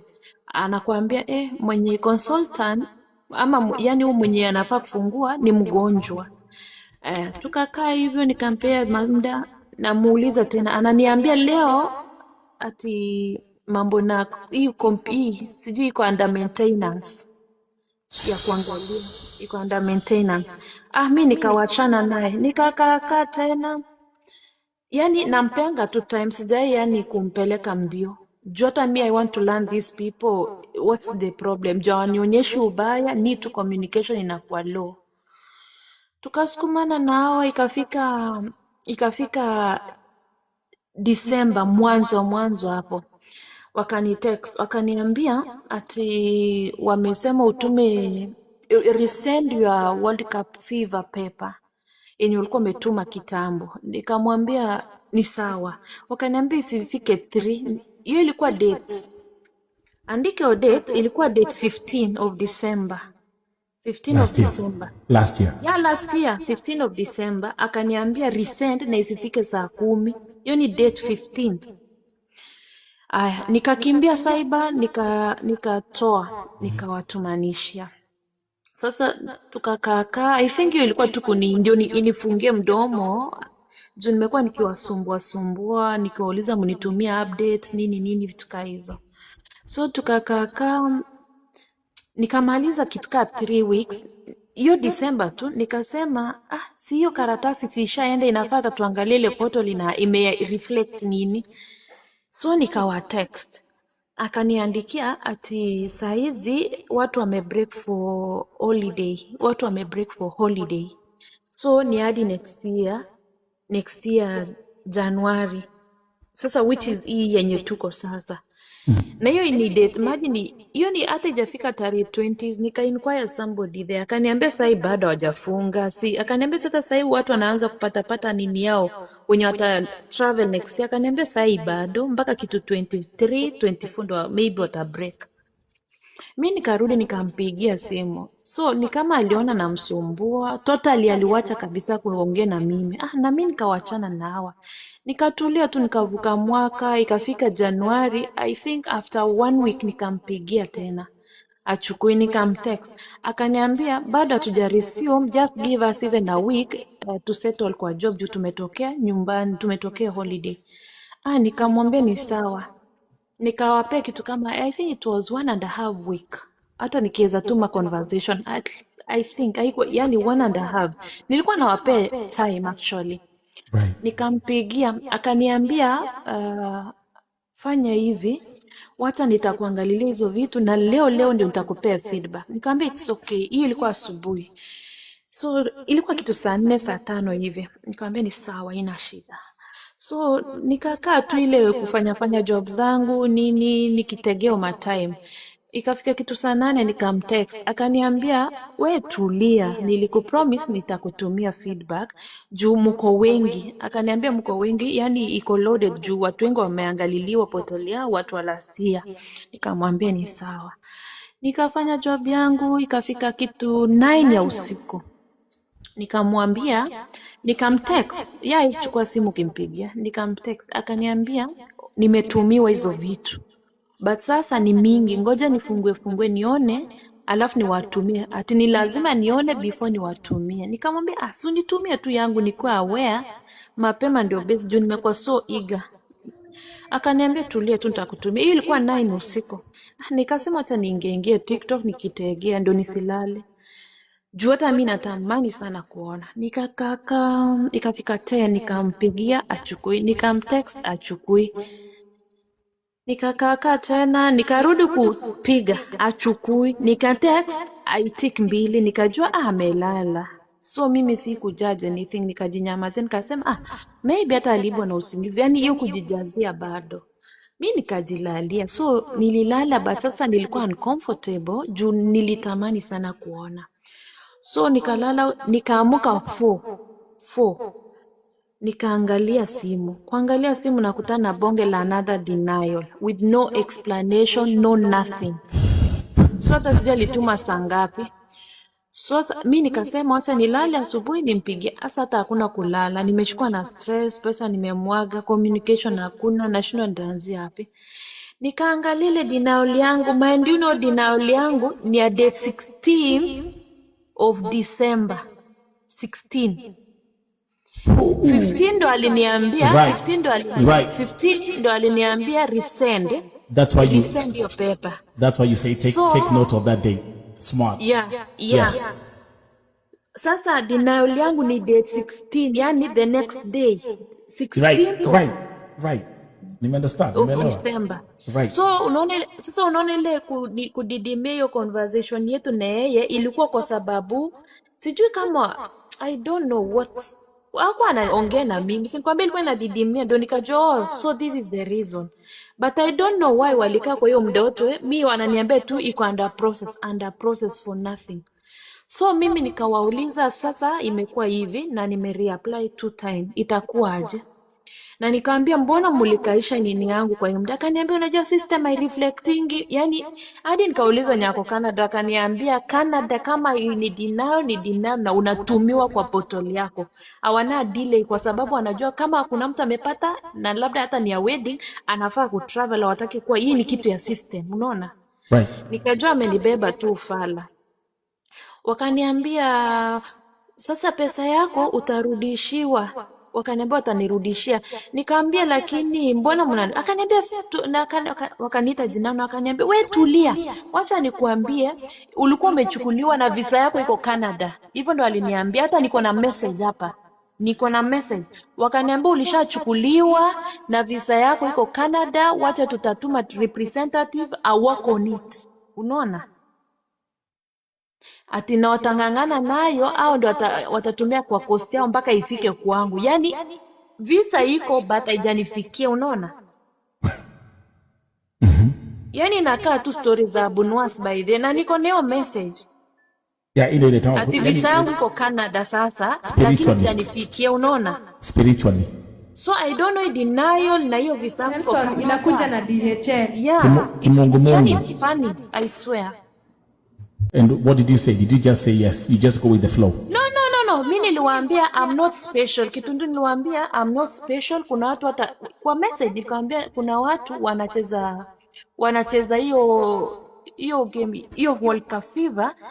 They are much important than me. Nikamwambia watu wanijui atuanieke mimi kama VIP. Nikamwambia na hii ni kama ni denial. No, nothing, hakuna excuse. Hiyo nimepewa tu denial yangu imeisha hivyo. So tuache kudanganya. It's you guys to give me my money. Walinizungusha Nelson. Walinizungusha mpaka ikabidi sasa hata wachukui simu yangu kabisa. Mamangu akatokea Baringo akaenda huko kuripoti. Huko kuripoti ni kama wanakwanga wameongana, tukaitishwa 5k. Na juu mimi niko desperate, I need my money back. Nililipa.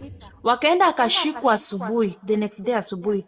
Na kuna agent walisema msishike huyu, munishike mimi. Mwingine ambaye yani siwezi msema, sitaki kuongea anything kumuhusu. Akashikwa yeye, kufika huko anaulizwa maswali hata hajui chochote. Wakaita lawyer wao. Lawyer wao kuambiwa akakelelesha hawa agents, atakwambia mlifanya makosa sana. So wakaenda kuleta ule agent mali ni processia mimi, au ndo wakamuingisha ndani. Wakamuitisha sijui ilikuwa 45,000. Sasa mamangu akaambiwa enda home tutakupigia. Mind you know huyo agent alitolewa the same time na budget. Alitolewa na 5,000. Jesus Christ. Hata kulala huko. So venye sasa mamangu ameenda, no calls, hakuna mtu amempigia, hakuna any communication. Hadi mamangu tena akatoka huku akaenda ofisi, akaandikia wa barua hapo akiwa hapo. Akawaambia nataka mtupe date ya hiyo pesa ku refund. Hao watu wakakataa kusign hiyo barua. Mamangu akaambiwa andika barua yako kumaliza uweke mfuko uende home. Ya mamangu akaandika kumaliza akaenda station tena. And actually, hold up, Toto. And let's be very crystal clear. You're talking about Seraphic Travel Agency. Yeah. Continue. Yeah. So mamangu akaambiwa andika barua yako ukimaliza uweke mfuko na uende. Unaona? Mamangu akakasirika na alikuwa ndio huyo aunti yangu. Juu hao ndio walikuwa pesa ikilipwa wakisign au wawili. Wakashikana wakaenda wakaonyeshwa kwingine mahali unaenda kuripoti watu. Wakaenda wakaripoti. Tuka file kesi, so wakaenda first mentioning walikuja na wakasema give us time, tunataka tunataka yani kutafuta makaratasi evidence zao tu. Sasa unaona kujipanga in short. So second mentioning pia hawakukuja, ilikuwa juzi hawakukuja. Jesus. Yeah. Na mimi mindino niko na message yao yenye huo agent wangu aliniambia pesa yako tutakurifandia. Wacha tungangana na ile visa yako ikuje, isipokuja tunakupea pesa yako. So mimi sijua nang'ang'ananga ikuja aje kweli. Na niko na denial. Kwanza denial ni ya last year.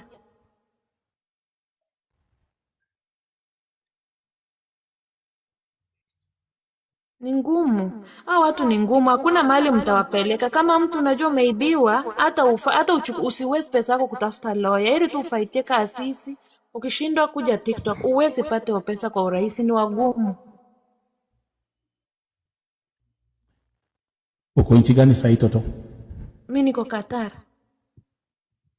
Jesus. Scammed. Back to Gulf or Qatar. Wambo. Scammed. Back to Saudi.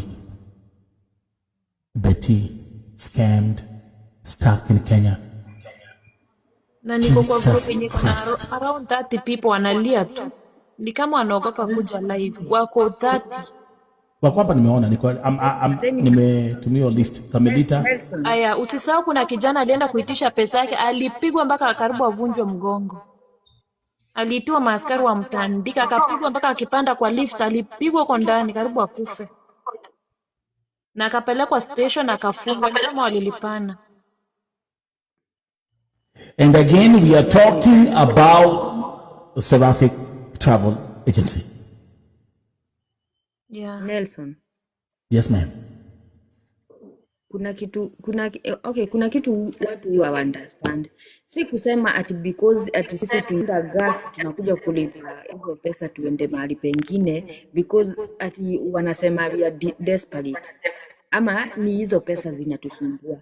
It is like wewe kama msichana ama wewe mwanaume ukiona kitu mzuri utaifikia kulingana na wewe venye unaiona. Kama ni mwanaume akiona demu aseme huyu ni lazima, na wewe msichana juu kuna ile uongo yenye ulikuja ukiambia ukijua ni ukweli, juu alikuja na ukweli, akakuja akakwambia mimi hata utakaa kwa nyumba, utakuwa ukichoka, utakuwa utakula na kukunywa. The moment amepata ile kitu yenye alikuwa anataka anakuweka nje. So people they don't understand, si eti ni kuwa desperate ama ni kukosa knowledge ama nini. Kwanza sisi tuliambiwa ati ukienda TikTok ukiwa expose utawaipata pesa zako. Hivyo ni kitu yenye huwa wanasema. Lakini ni mingi huwa watu wanapotea. Yeye mnakoniwa mkukweni mnakuwa mmefunga macho. Kwani yeye mwenyewe akiweza pata kitu yeye macho anakuwa amefunga. It is not about kukoniwa ndio mtu amefunga macho ama yeye. Mambo ni mingi. Hiyo pesa kwanza tunachokea watu wajui kazi iko Gulf aki. Mtu anaweza koniwa, unaweza koniwa mimi ni mwenye mtoka Gulf, but yeye mwenye ako huko anaweza koniwa, na anakoniwa yeye. Juu kwa hizi comment kuna wenye na ukiangalia unaona ni watu wenye unaweza dhania ati wako na akili nzuri, lakini wanakuambia ukisema wanakufunga. Unapata pesa. Hata mimi waliniambia, nilipewa onyo, niliambiwa niachane na page yao kabisa. Niache kucomment anything according to page yao. Mimi naye siwezi funga mdomo, wanipe tu account yangu pia. Mnishughulikie ama niendelee na account yangu. Watakaki uguze page yangu yote total ni 140, lakini mimi nataka 200. Hii nyingine ni embassy fee. Sijui kama wali apply ama wako apply, but wanipe 200 yangu. Niachane nao kabisa, ni wa block kila mahali. Sitawahi ongea hata. And do you think there is hope for you to get your refund? Sione. Sasa kama wakuja first mentioning na second mentioning, I was about to say that. Refund. They never came for the first court mentioning, they never came for the second court mentioning. First mentioning, agent lawyer wao walikuja akasema mtupe muda tunataka kunini sijui kutafuta makaratasi. Yeah. So na hakuwa submit hiyo makaratasi, second mentioning hakukuja. So we are going to that mentioning, we don't know now. But mimi nataka watanipe Mr. Nyamaza pia. Unajua chenye kinanishtua ni ati venye hao watu kuna live venye umesema walikuwa mchana. By mistake nikaiona, nikaenda panganga hapo. Like wanasema ati wenye wanasemaga Seraphic agencies ne maskama kujeni muone. I wish ningekuwa na hii story ningewanika hapo. Ulikuwa panganga huko? Mamo haheko. Na sisi nikwambia mama za kutuliza matako hapo, utulia mauliza matako. Lazima ningeenda kusikiliza. Ungejulia wapi nilikuwa huko kama singekwambia.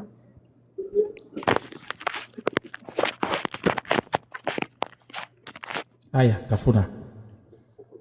Ndio kutafuna. So vote kama kuna venye unaweza kusaidia.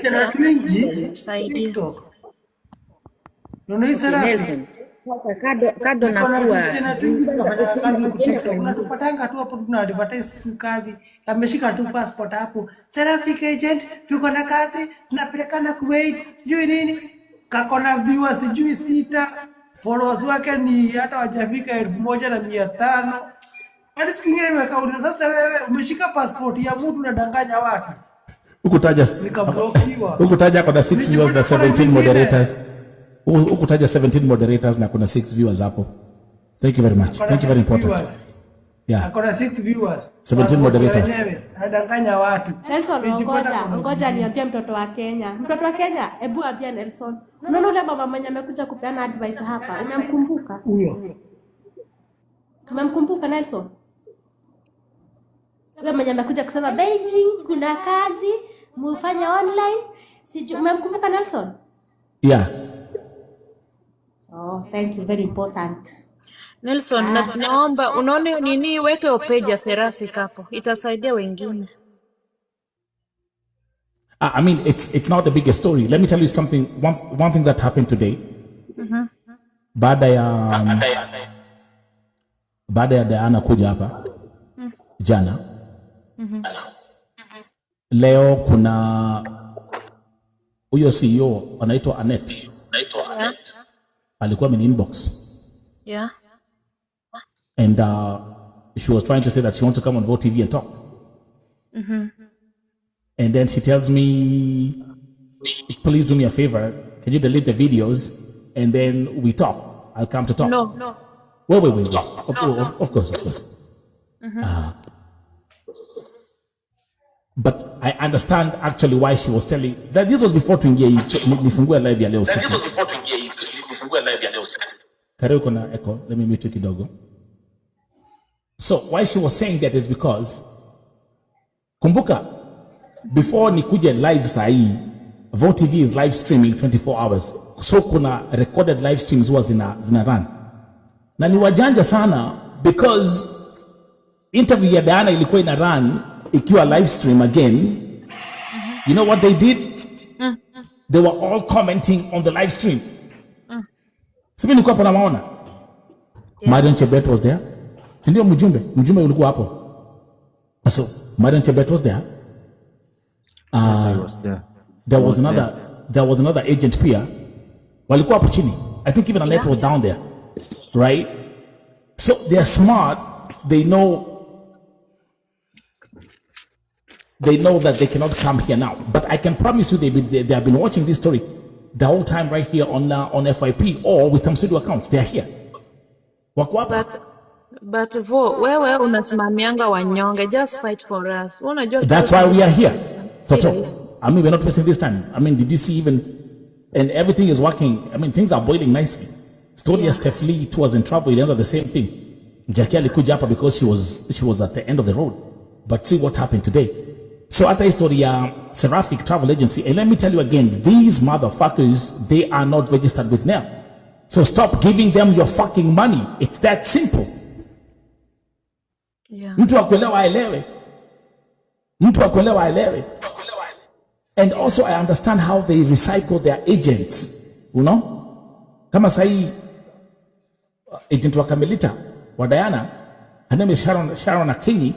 After kumscam na kufanya hizo vitu zote na kumchekelea, even when the father died, she was fired, or allegedly she left the company and then she moved to the next one. Yeah. They change agencies like underwears. Leo ako hapa, kesho ako huku. And also at the same time, let me also tell you something also, and this is actually something that we're working on behind the scenes. Stephlee, the one you're seeing here now, right? They were arrested today. Yeah. Do you know what? Allegedly, they have another agency.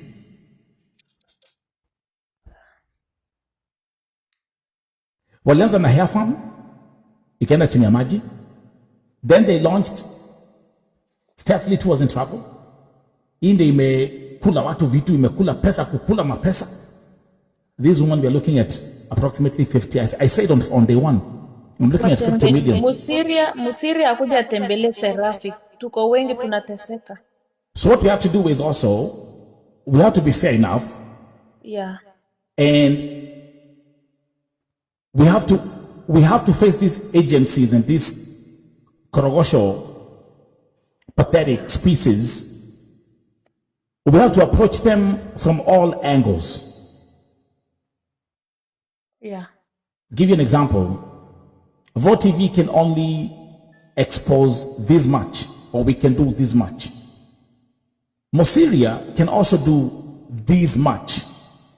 Yeah. So we need other entities coming in, and we blow this thing up. Sure. We call this Operation Kuosha Fake Agents. Come up with a campaign, occupy fake agents or fake agencies. Kama sahi, Seraphic Travel Agency, you are on the iView right now. It's on VOTV, ikifika VOTV imeenda. Wewe totoka kwa Qatar. Yeah. So, if anything is planned on the ground, huwezi ukaenda. Kuna I'm just saying. mamangu ako ready. Okay. Kama Okay. ni kushika matawi atashika. He? So, do we say tupange sasa? Kuna watu 31. The same thing like I'm watching the same thing like Stephlee. Yeah. Stephlee was in trouble. Kwa hii group ya WhatsApp group ya Seraphic, there are 31 victims. Yeah, I will add you ukitaka. Iko. The same hata Stephlee waliniweka. So it's the same thing. I'm seeing the same outcome, which is a good thing. The story breaks down on VOTV.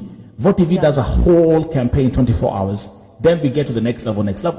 Now we can say Operation Occupy Seraphic Travel Agency. How many victims do we have? 31. Now you have to try to make sure out of that 31 victims ambao wana report sahi, at least 50% they show up. Yeah. So uko na kama ni uko na hizo court documents, uko na OB numbers, uko na kila kitu. Payment receipts, everything. Because then this makes the case what? More powerful. Yeah. And if we do this on 1, 2, 3, 4, 5 fake agencies, I'm sure you'll see a decline in how they operate. Right now we know all their tricks. Betty, now we know all their fucking tricks. All their tricks of how they work, we know how they do it. These are serial scammers. Yeah. Na hakuna kitu mbaya kuona mtu amekuibia pesa yako, your hard-earned money, and yet he's looking at you in the face and laughing at you. Like, what the fuck you gonna do? Hata ndivyo anasema. Kuna wengine, I mean, we've seen others leave the country. People like Beth Mogo. She left, went to Qatar. Alikuwa anaambia victims aje, hata nikishikwa najua kubwa, najua. They have the audacity to take your money, run you, make you walk around and run around and keep on cooking lies until you can't do it no more. So as long as you're gonna message ifikie Mbusiria tu. So we need, what am I saying? Just to make it clear, we need more VOTVs, more Musirias, more networks. That's what I'm talking about. Because then we can work on a larger scale. Kama says I'm talking to you, I was leo nilikuwa nimesema leo ni leo. Msema kesho ni muongo. I have another victim. Let me actually read you her message. My name is Rebecca. I am currently stranded in Malaysia. I came through an agent who promised a job, but unfortunately there is no job. And now I have no income or support. I still have my passport and my visa is valid, but I don't have money, food for transport, or a return ticket to Kenya. My family is unable to assist. This person has lost 298,000 shillings. Nako Malaysia.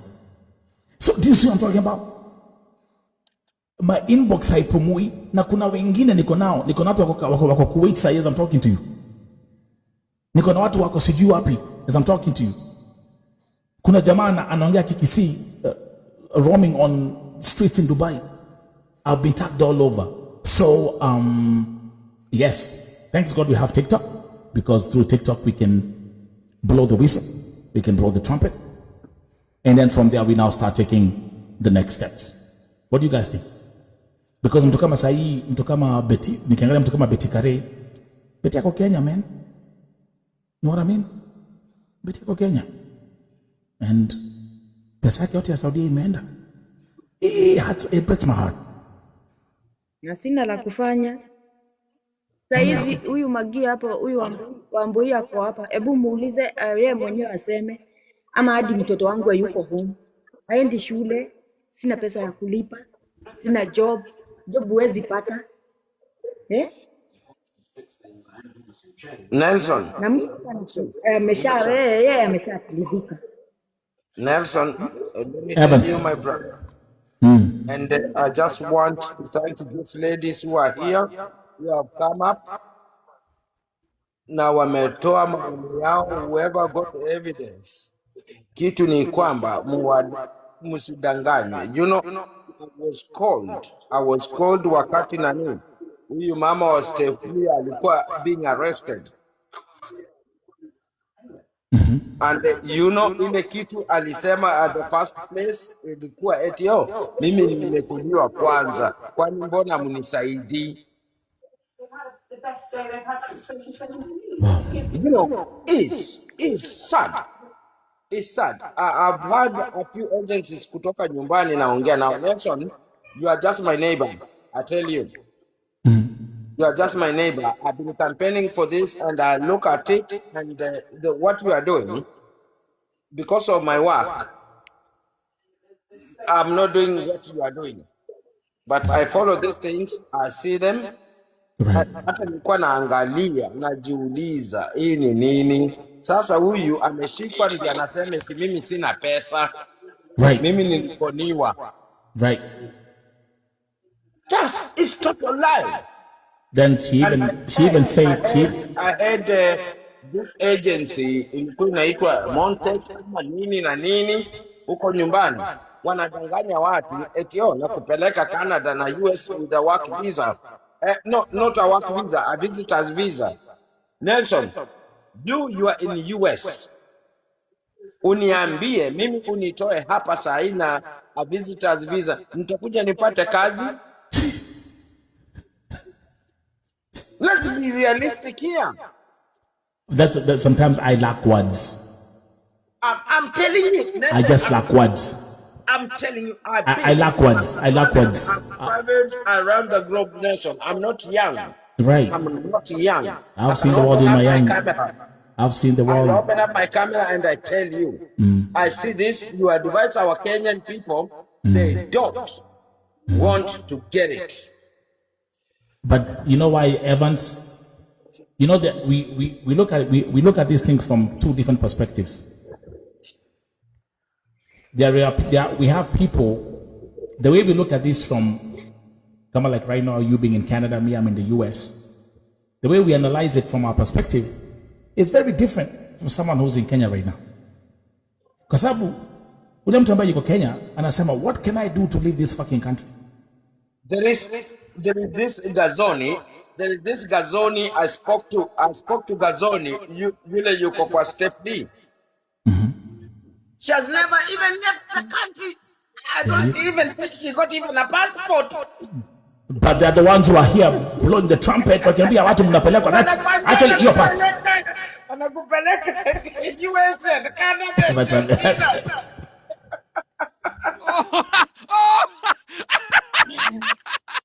Jesus Christ. Jesus Christ. Son of a carpenter. And the Nelson, let me tell you, hata US, Nelson, akunanga mamboch, atutumiangi mamboch. Canada, we don't use maid. We don't use this. Right.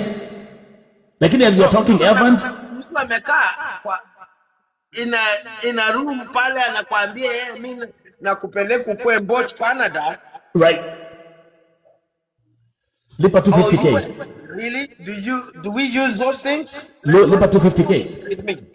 Lipa 250K. We don't quit housemaid.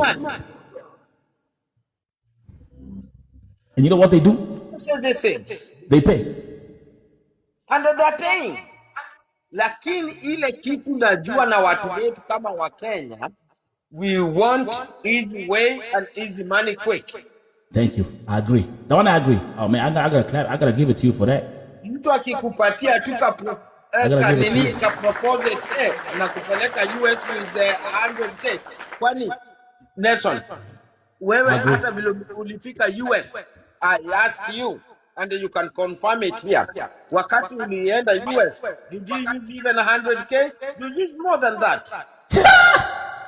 What is that? What is? Acha ninyamaze, bro. It hurts. It hurts. And that's what. Listen, you see, sometimes that's why I just stay quiet. It hurts. That's why. I mean, literally, alafu ukiambia mtu hiyo 100K ni bei ya mkate hapa US. You know, like I'm just saying literally. I was talking to somebody when I got a call today when huyu mama alikuwa anashikwa. Yes, ule wa Stephlee. Mtu ananiambia na huko mnakulanga kuku, nikamwambia mimi wewe kuku ni cheap. I don't even eat chicken. It's too cheap. Lakini kitu ni kwamba on the ground, unajua ile kitu watu wanafikiria hapa na Nelson, this is hata agents wale tuko nao wanasemanga wewe uko kwa ground, Nelson wewe uko wapi? Right. The ground how it is. Right. We know how the ground is. We know how the ground is. That's the bullshit. Nelson, I've been away as we speak with you. I've been away for 35 years. Right. I came abroad when I was 17. Right. I've traveled around the world. We've seen the world in our young years, true. Yes. Yes. And I'm 56 years old. Right. Looking like you're 26. So sometimes when you try to give these people, oh no, this can't work this way, this can't work this way. Unajua wananiambianga nini? Wanakwambia aje Evans? Wewe mzee unatuambia nini?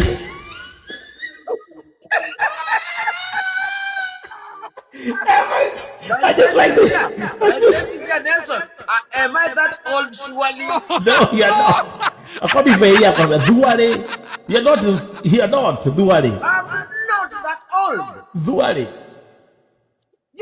So these things we advise each other. Right. I tell you, Nelson, wakati nilitoka nyumbani, right, in 1991. Right. I was working in Norfolk hotels. I worked in Norfolk hotels for 2 years. Right. What I went through, I was an accountant, a young kid. And then when I saw the way things they were going, I spoke to my dad. My dad akaniambia, hapana wewe vumilia. Nikamwambia the way things are going is not nice. Right. So nilinyamaza nikaenda Treetops huko Nyeri. Oh, Treetops. Nikarudi, I went to my sister's house huko South Sea. Nikakaa. Ile kitu niliamka asubuhi nikaambia my sister, can I borrow your car? Akaniambia unaenda wapi? Nikamwambia naenda tu hapa Tao mbio na kurudishia. Akaniambia but you need to bring my car at 9:30 because I got to go to work. Nelson, I wasn't just going to town. Nilienda hapa hill kwa British Embassy. And I went Madaraka, nikachukua my cousin. Tukaenda, tukaingia. I was there, and as you see me, I think God blessed me with that. The rest is history. Yeah, nilienda, tulikuwa tunacheka, nataka chai, nitengenezee coffee, nilikunywa. Tulikaa for 2 hours mpaka wakaniambia hapana, we got some other clients we need to see. Yes, sir. The chief immigration officer who used to run the British embassy, High Commission, akakuja kaniambia your head is not right. Nilikuwa doctor sia, nikawaambia the only doctor you can give me maybe is coffee or tea. Waliniambia wewe toka hapa, wewe kwenda rudi hapa 3 o'clock. I went. You went back? Tukaenda pale Bama, tukakula choma na nini. Tukarudi, and I forgot my sister was going to work. I need to take the car back. I was about to ask you that question. And then, I went back at 3 o'clock. Tumekaa with my cousin. Wakajua we don't expect you to gonna ask for tea or coffee. Nikawambia I still need that because I don't know where my fate lies. So right. Very strong tea or coffee. Right. Nililetewa. And then niliona ka passport kanapita huko, nikaangalia, nikanaji my cousin huko kwa chini kwa kiti, nikamwambia I think I've got it. In other words, ukamwambia hii imeenda. Nakwambia aliniacha hapo. At that minute aliniacha, alitoka. Akamwambia been 10 years. Nikitafuta hii visa nasiwa ipatiwa umekuja leo unapatiwa. But you have to also understand, like if you're talking about 1991, god damn, it's a minute, but it was a different era. It was a different time at the time, you know. It was a different era, and I was a very young baby. Yeah, it was a different era. So when I speak to these people here, Nelson, yes, unajaribu kuwaelezea, and people wanakuambia eti wewe uko majuu utaki sisi tukuje. It's not God directed. It's always been like that. It's always been like it's always different. People who are in the diaspora advising the ones ambao wako kwa mtaa, wale wako pale kwa mtaa nakwambia things are different, you know. Hapa kwa Kasongo mambo ni norma, all this stuff. No, we know it. We know it. But let me say this, we know all this fact. If I turn my left side, right, I remember wakati tulikuwa na zile maandamano za Moi when things were bad. True. I left them. Ukiniona on the right side, utashangaa nini nilikanyaga kwa masikio mpaka kwa shoulder. Oh. We went through it. Right. Change doesn't come that eti watu tunasema tu just easy or sijui nini na nini. No. Right. You do it. Mimi nikwambie nimesomea Murang'a. I'm not a Kikuyu. Right. I'm a Korean.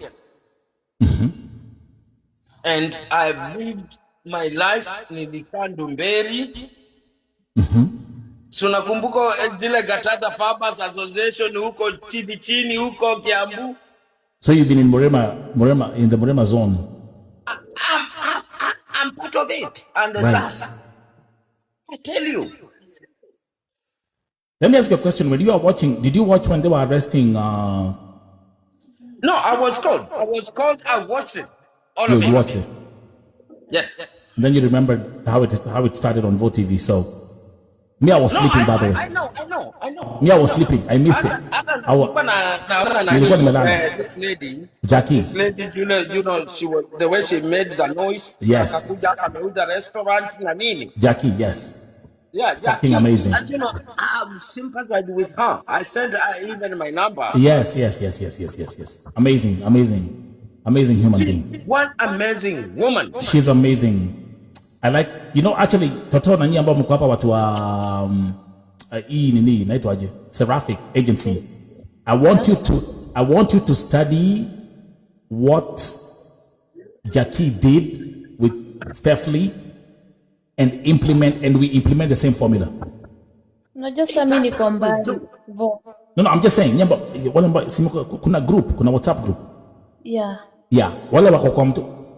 You know, I saw this thing. You know, I've been today, Nelson, I tell you. Yeah. Niliona Seraphic. Yes.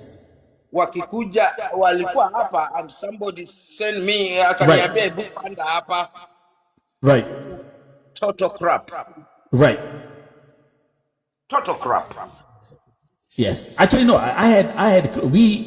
there were things that were, because I'm in the WhatsApp group. Yes, Stephlee victims. Yeah. After interviewing Jackie, I was added to the group. So I was following from the behind the scenes. I was giving them the media. I would give them my tips. Yes. Then I would take a step back. Like now they needed the banners. I made some banners for them. We had like different ones. They moving. The one that caught me off guard, and Jackie is an amazing human being, is when she told me, I'm going to Musiria. And I was like, you know, even as we speak right now, Nelson. Yes. As we speak right now, wholeheartedly. Yes. I'm just trying to figure out for the past 2 weeks. Yes. I'm just figuring out. We can't have somebody like Jackie moving from house to house to go and sleep just to find somewhere where he can just Amen. I'm thinking about that too. I haven't spoken about this publicly. Here for 2 weeks. Inauma. Ameuza biashara. Ameuza vitu za nyumba. When I went to get my passport from Nyayo House. Yeah. Kuna mkalenjini mmoja hapo. I'm not saying eti ni mkalenjini because of Rutos or whatever. That's the old days. Utambia one time. Na kwambia nilizungushwa, nilikuliwa. But God was behind me. The chief immigration officer of Kenya, he was a friend of my dad and he was a bishop. Alikuwa anaitwanga Gitau. Yeah. Nilifika Nyayo House 8th floor. Kitu ikaniambia tu, but there is somebody here who knows your dad na nini. Waka nilipatia karau 1,000 Kenya shillings. Yeah. Na huyo AP akanipeleka juu. Right. Alafu huyu Bishop Gitau tulikuwa tunaenda South B kwa maombi ya mapastors that morning. Ananiuliza, kijana, na wewe uko hapo natafuta nini? Nikamwambia eti mimi nisema tu acha nikutembelee nikusalimie kidogo. Akaniambia, lakini si tumekuwa asubuhi South B tukikunywa chai. Why didn't you tell me that? Yes. Nikamwambia, I wanted just a private conversation with you. Akanirudi akaniuliza, does your dad know about this? Nikamwambia hajui. This is between me and you. Akaniambia, so what the matter? Nikamwambia, nimekuwa hapa for a month, my passport imeenda hapa, kila siku nakuja naambiwa kuja na 5,000, kuja na 10,000 na natoa, and I'm working at Norfolk there, and Norfolk, from Norfolk to Nyayo House is just 5-10 minutes walk. Right. Akaniambia, do you remember hao watu wale walikuwa wanakufanyia hivyo? Nikamwambia, I remember the names. Akaniambia, okay. Alichukua simu, nikaambiwa, unataka chai ama unataka nini? Nikamwambia, I won't mind. Nilikaa, nikatengenezewa chai. Alichukua simu, akapiga. Those guys I gave money walikuwa someone in that office huko juu. Walikuja wakaniangalia, unaona mtu anakuangalia na kuambia sasa. Wow. There's nothing you can talk about. Right. I want his passport here at 2:00 and with all the money he gave you. Give it back. Akaniambia, wenda kazini, kuja hapa at 2:30, everything is there. Wakati nilienda, hata yeye mwenyewe hapo kwa ofisi, ni secretary alikuwa hapa. Washachujwa nje. Washasanywa. I had my passport. Everything was ready. Right. Yes. So what Tania amefanya is I'm telling Jackie has done something that is so fucking amazing. And again, see what I'm going to hapa. VoTV family, I'm going to say these lightly as we move on. Hata kama leo, it was so, like now today she told me, na hiyo pia iliniguza. She told me, remember she had the whole day kwenda kwa Musiria, the starting early, mkutano, meeting the guys, the interviews, spending hours, going to the Kasarani, a long day for her. But then she tells me today, before Ninja Life, she is like, nimepata pahali pa kulala leo. Nimepata pahali pa kulala. I want you guys to hold on there. Nimepata pahali pa kulala leo, because she's still moving from house to house, looking for a place to sleep. Actually, as we move on, Buddy, are you a victim? Are you a victim, Mama?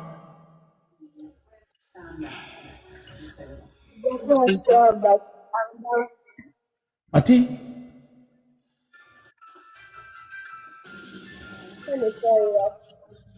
Sitoe Bluetooth tukusikie. Doubting. You're doubting. What are you doubting?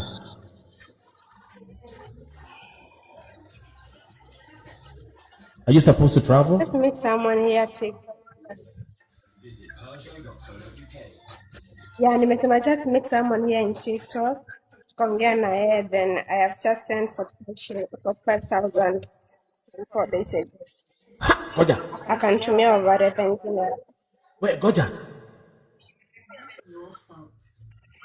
Where? You just met someone on TikTok? You sent 45,000 shillings for what? He said it was for registration fee. Yeah. Okay, which country? Yeah, Cambodia. Which country? Canada. Bro, you're cooked. You are cooked. You are cooked goose. You are cooked goose right now. You hear that? Okay, let's start. Let's just, okay, boy. Okay, stay right there. Stay right there. Stay right there. Buddy the best. Which agency are we talking about? Do you have the agency name? No, amenitumia tu jina ya kampuni. Kampuni, wait, the company ambayo uko supposed kupelekwa Canada. Yeah, penye anafanya kazi yeye. Anaitwa nani? Huyo ambaye umetumia 45,000. Anaitwa Ken Mreito. Ken Muredi. You met him on TikTok. Yeah, And he told you he's in Canada. yeah. I've been watching live yake huku kwa Auka, kama unajua Auka. I'm meeting in Auka live. We simjui, but continue. So Ken Muredi lives in Canada and you sent him 45,000 shillings.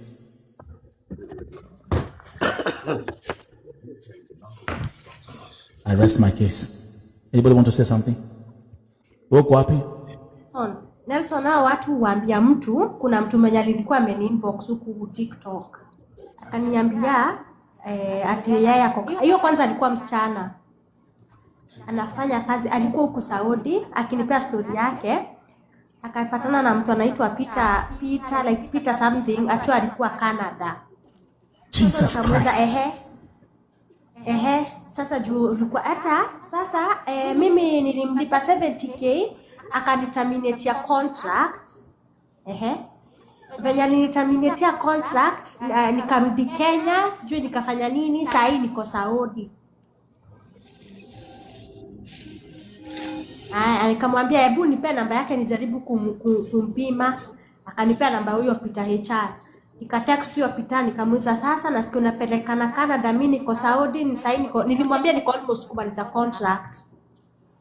Akaniambia kama wewe tuko na bahati, kama uko karibu kumaliza contract utanitumia 70k za anga za kulipa, sijui aliniambia kulipa nini something. Nikamwambia na nikikuja nitateka how long? Akaniambia hata ukitoka Saudi unaweza kuja kama umechukua ndege. Nikakaa siku ya kwanza, alinipea hadi bank account na bajini yenye itatoa. Nikakaa siku ya kwanza, sikumuongelesha. Akaniuliza uko na picha yako ya passport ndio nianze kuprocess hizo vitu sahi. Nikamwambia mimi sina picha ya passport, juu hata passport yangu iko na madam. Akaniambia una mtu mwingine mwenye anaweza kutumia hiyo picha juu naweza process haraka unitumie hiyo do. Ni sijui aliniambia barua gani, kuna kitu alikuwa anasema, sijui kama nizo maofa letter hata sijui. Nikamwambia hapana, sina namba. Okay, unaweza fanya aje? Unaweza kuwa na picha ID basi. Nikamuuliza ID na passport zinakujania wapi?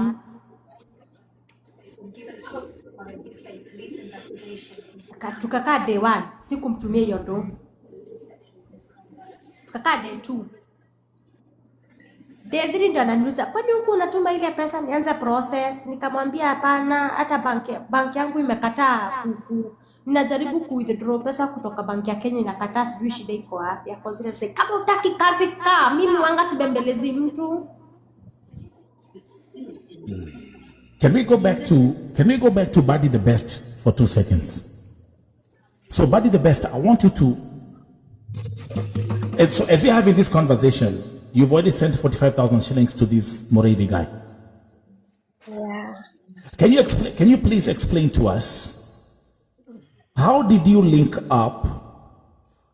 How did you end up sending him the money, and how did you send the money?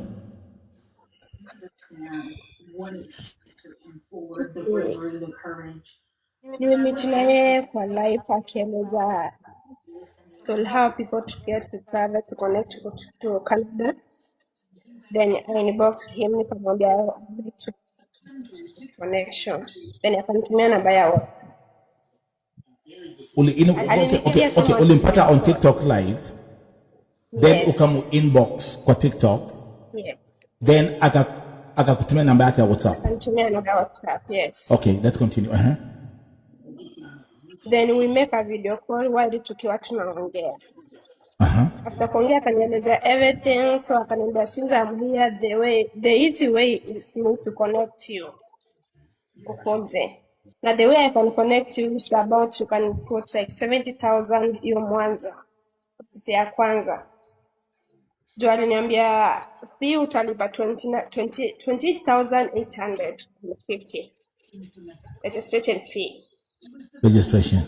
So nikamwambia hiyo pesa sina, acha nikutumie 10k, then after nimepata venye umesema approval letter itakuja after 2 hours, then I can add you some money nikipata hiyo approved. And you can create a fake offer letter on ChatGPT or on using AI in less than 5 seconds. Continue.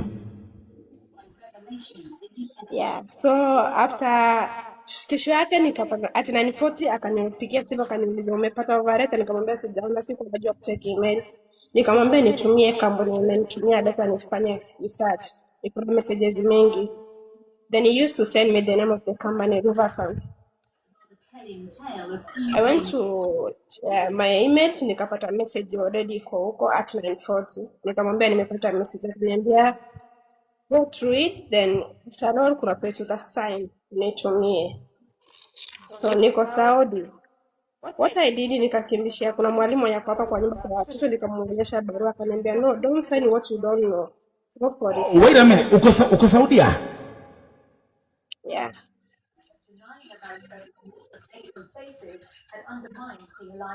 You are the victim. Aliniambia kuna venye unaweza connect from Saudi. Another team Makofia Cont. Team Makofia. Let's continue. Cont. Mko wengi leo. I mean, you cannot make this shit up. Team Makofia hapa. 1 point Team Makofia. Carmelita, Team Makofia but in Dubai. It's sad. It's fucking sad. You are the most vulnerable people on earth. Mimi Nelson, Goja, Evans. Nelson. Hata sai as we speak nimepeleka, kuna msichana alikuwa Saudia. Okay? This is a person I don't know, ni ile tu kuongea tu, alisikiza watu tukiongea kwa live na nini. Huyu msichana alini inbox. Akaniambia mimi namaliza contract yangu in February. Na ile pesa ninalipa hapa hata si pesa Nelson. Akaniambia naenda nyumbani na can you help me? Na kuambia huyo msichana I don't know her. I've got no connection with her.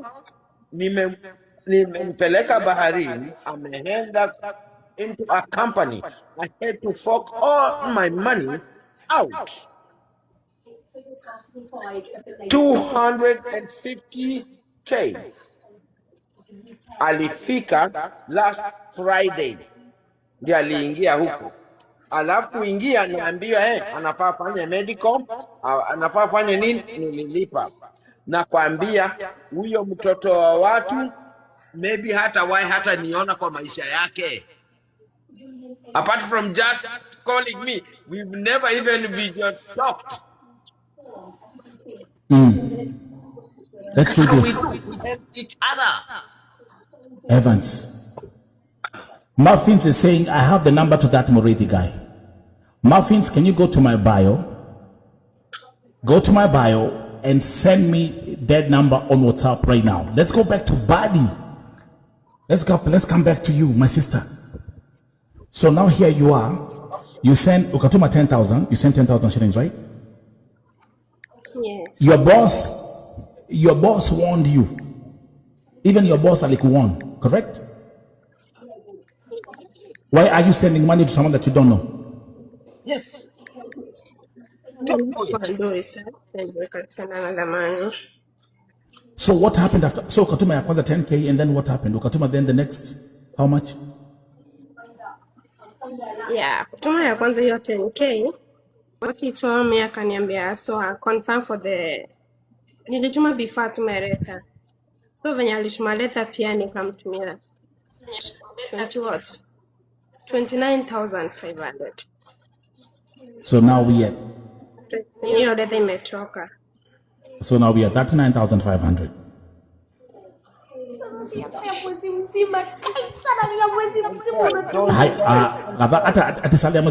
It's more than 1 month salary.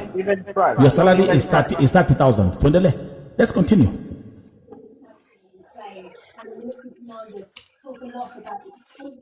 And then this is called the moment of truth. And then Take your time. Yeah, so after nimemtumia, so it was yesterday. Yeah, yesterday he called me akaniambia, alikuwa ameniambia nimtumie pesa yote like 52,000 the whole process. So yesterday ndo tumeongea na yeye akaniuliza how is it, nikamwambia I'm waiting for the feedback. Akaniambia kuna barua ya hiyo unafaa kukuwa nayo, you receive the work permit. And so you have to add 8,500. That was yesterday. Communicate. I sent that money. Kidogo akaniambia no, it's not all the money. Go and do research. Your less than $195. So that is 28,000. I don't know, 28,500 again. Nipata niambia hivi, alikuwa ameniambia, nilikuwa nimemwambia hiyo sina, akaniambia tuma hiyo medical kunao inaweza tumika. So kumtumia akaikataa. Akaniambia it's not this one. Akaniambia you have to send 8,500. So I send the money 8,500. Jana ndo ananipigia simu ananiambia no, at night. Tumeconfirm hii ni yako, yes, fita medical. You have to do 28,500, then you get the letter from Kenya hospital. Niko na daktari naweza kuconnect naye akupe hiyo letter. And then ndo nilianza kudoubt, nikamwambia no, nasikia roho inaisha bana na hizi connection, wacha ikae.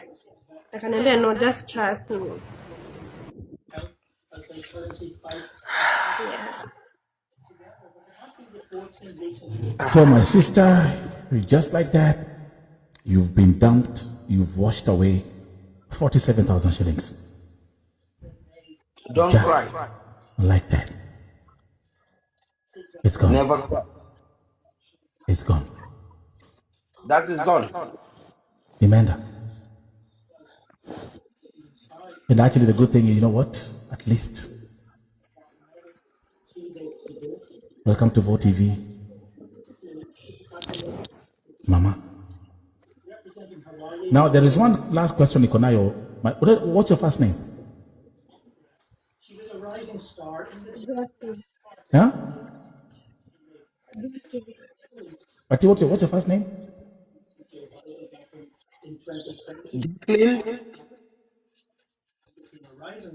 Jacqueline. Okay, Jacqueline. She can't even talk. Okay. Okay, it's fine. Yeah. It's a moment when you realize.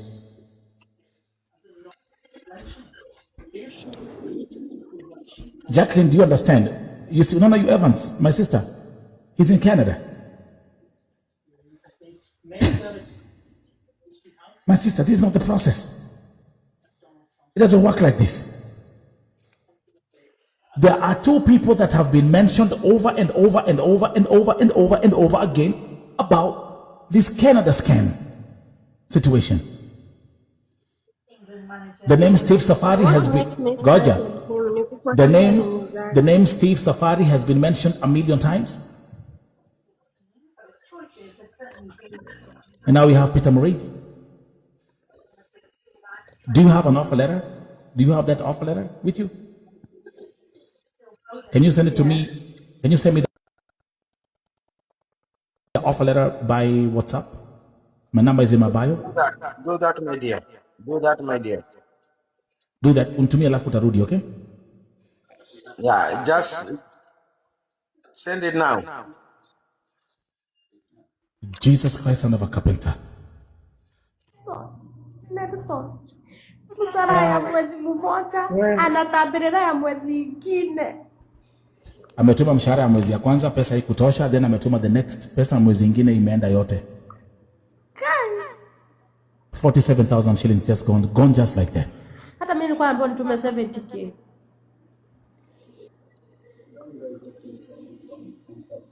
What's wrong with you? What's wrong with you? Adomewira. What's wrong with you people? Watu wako kazi. Adomewira. Watu wako kazi. Unajua niliuliza kazini yangu ako huko. Adomewira. Yeye ni citizen wa huko. Akaniambia ati alilipa. Na ni kitambo si sahi. Aliniambia alilipa visa. Kupata visa yenyewe alilipa. I think 350 kama sikusi. Na yeye ako huko ameshapewa citizenship.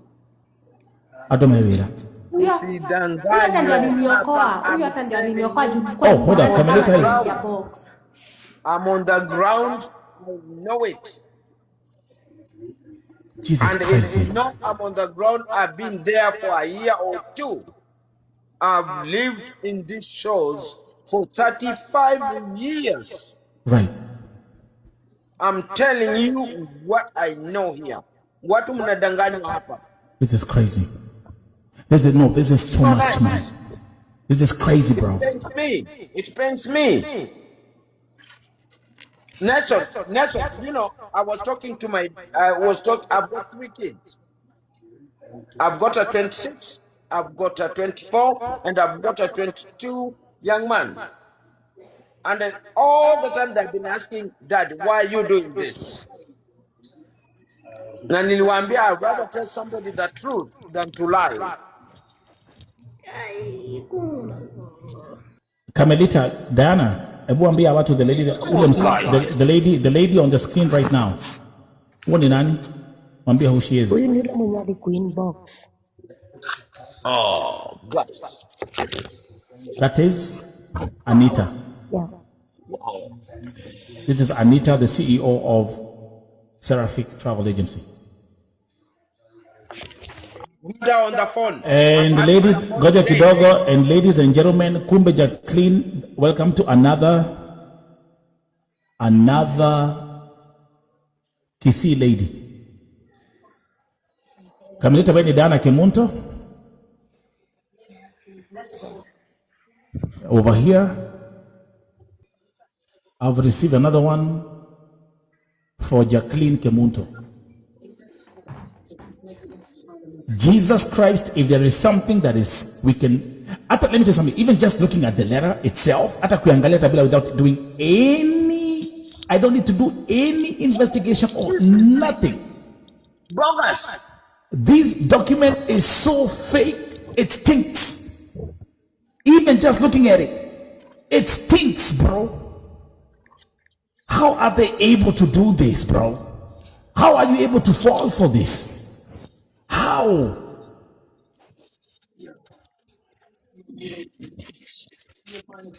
Job title, grocery packer. You can see this is actually a template that they keep on updating and lying to people.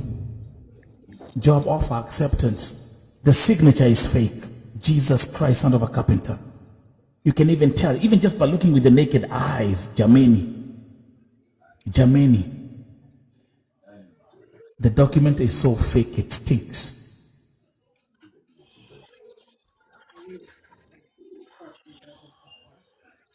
Do you hold yourself in according to a different standard than you hold the president of the agency? My people.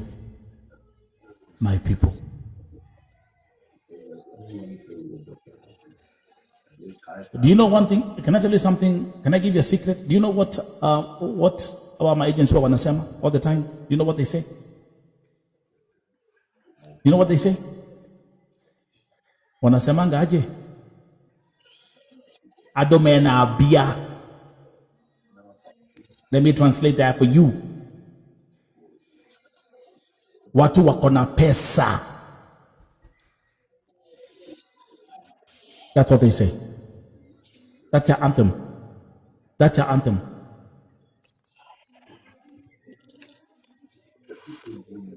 Manisikia? That's what they say. Watu wako na pesa, kwena bia. Mure dhubura kego kureke mure dhubura. Kwena bia.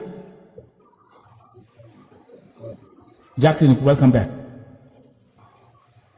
Let me tell you something. Even the first report, akwapi you, Jacqueline, come here. Come here, Jacqueline. Kuja hapa juu. And open your camera. I'm gonna tell you, this letter is so fake on so many levels. Fungo your camera. Let me start giving you all the red flags that are on this offer letter. This offer letter raises several major red flags, and I would advise treating it with extreme caution. Here are the biggest concerns that have been identified on this letter. Sikiza kwa makini. The contact email is a free Gmail address. The contact email address is a free Gmail address instead of an official company domain email. For example, like now, if the company is called, say, Evansoft Limited, the domain email will be evansoft@evansoft.com. Let's continue. Now here comes the best part, and because I'm about to fall off this chair. The formatting and grammar are inconsistent in several places. Hata offer letter imeandikwa na broken English. Employment offer for grocery packer position sounds unusual for formal Canadian corporate companies. Jesus Christ, give me a cup of coffee. They're telling you, listen to me, Evansoft, utanguka hapa, you will fall down. She's been promised that she'll be paid $30 an hour as a grocery packer. Ulisikia wapi? It's unusually high compared to many similar Canadian warehouse packing jobs. Now here comes for you. Uko hapa kapo mastisano, and you take notes. There is no official HR phone number. There is no business registration number. There is no LMIA number. There is no employment contact reference. There is no recruiter identification verification. Jesus Christ, son of a carpenter. The offer letter is fraudulent and highly suspicious, and you have been washed 47,000 shillings.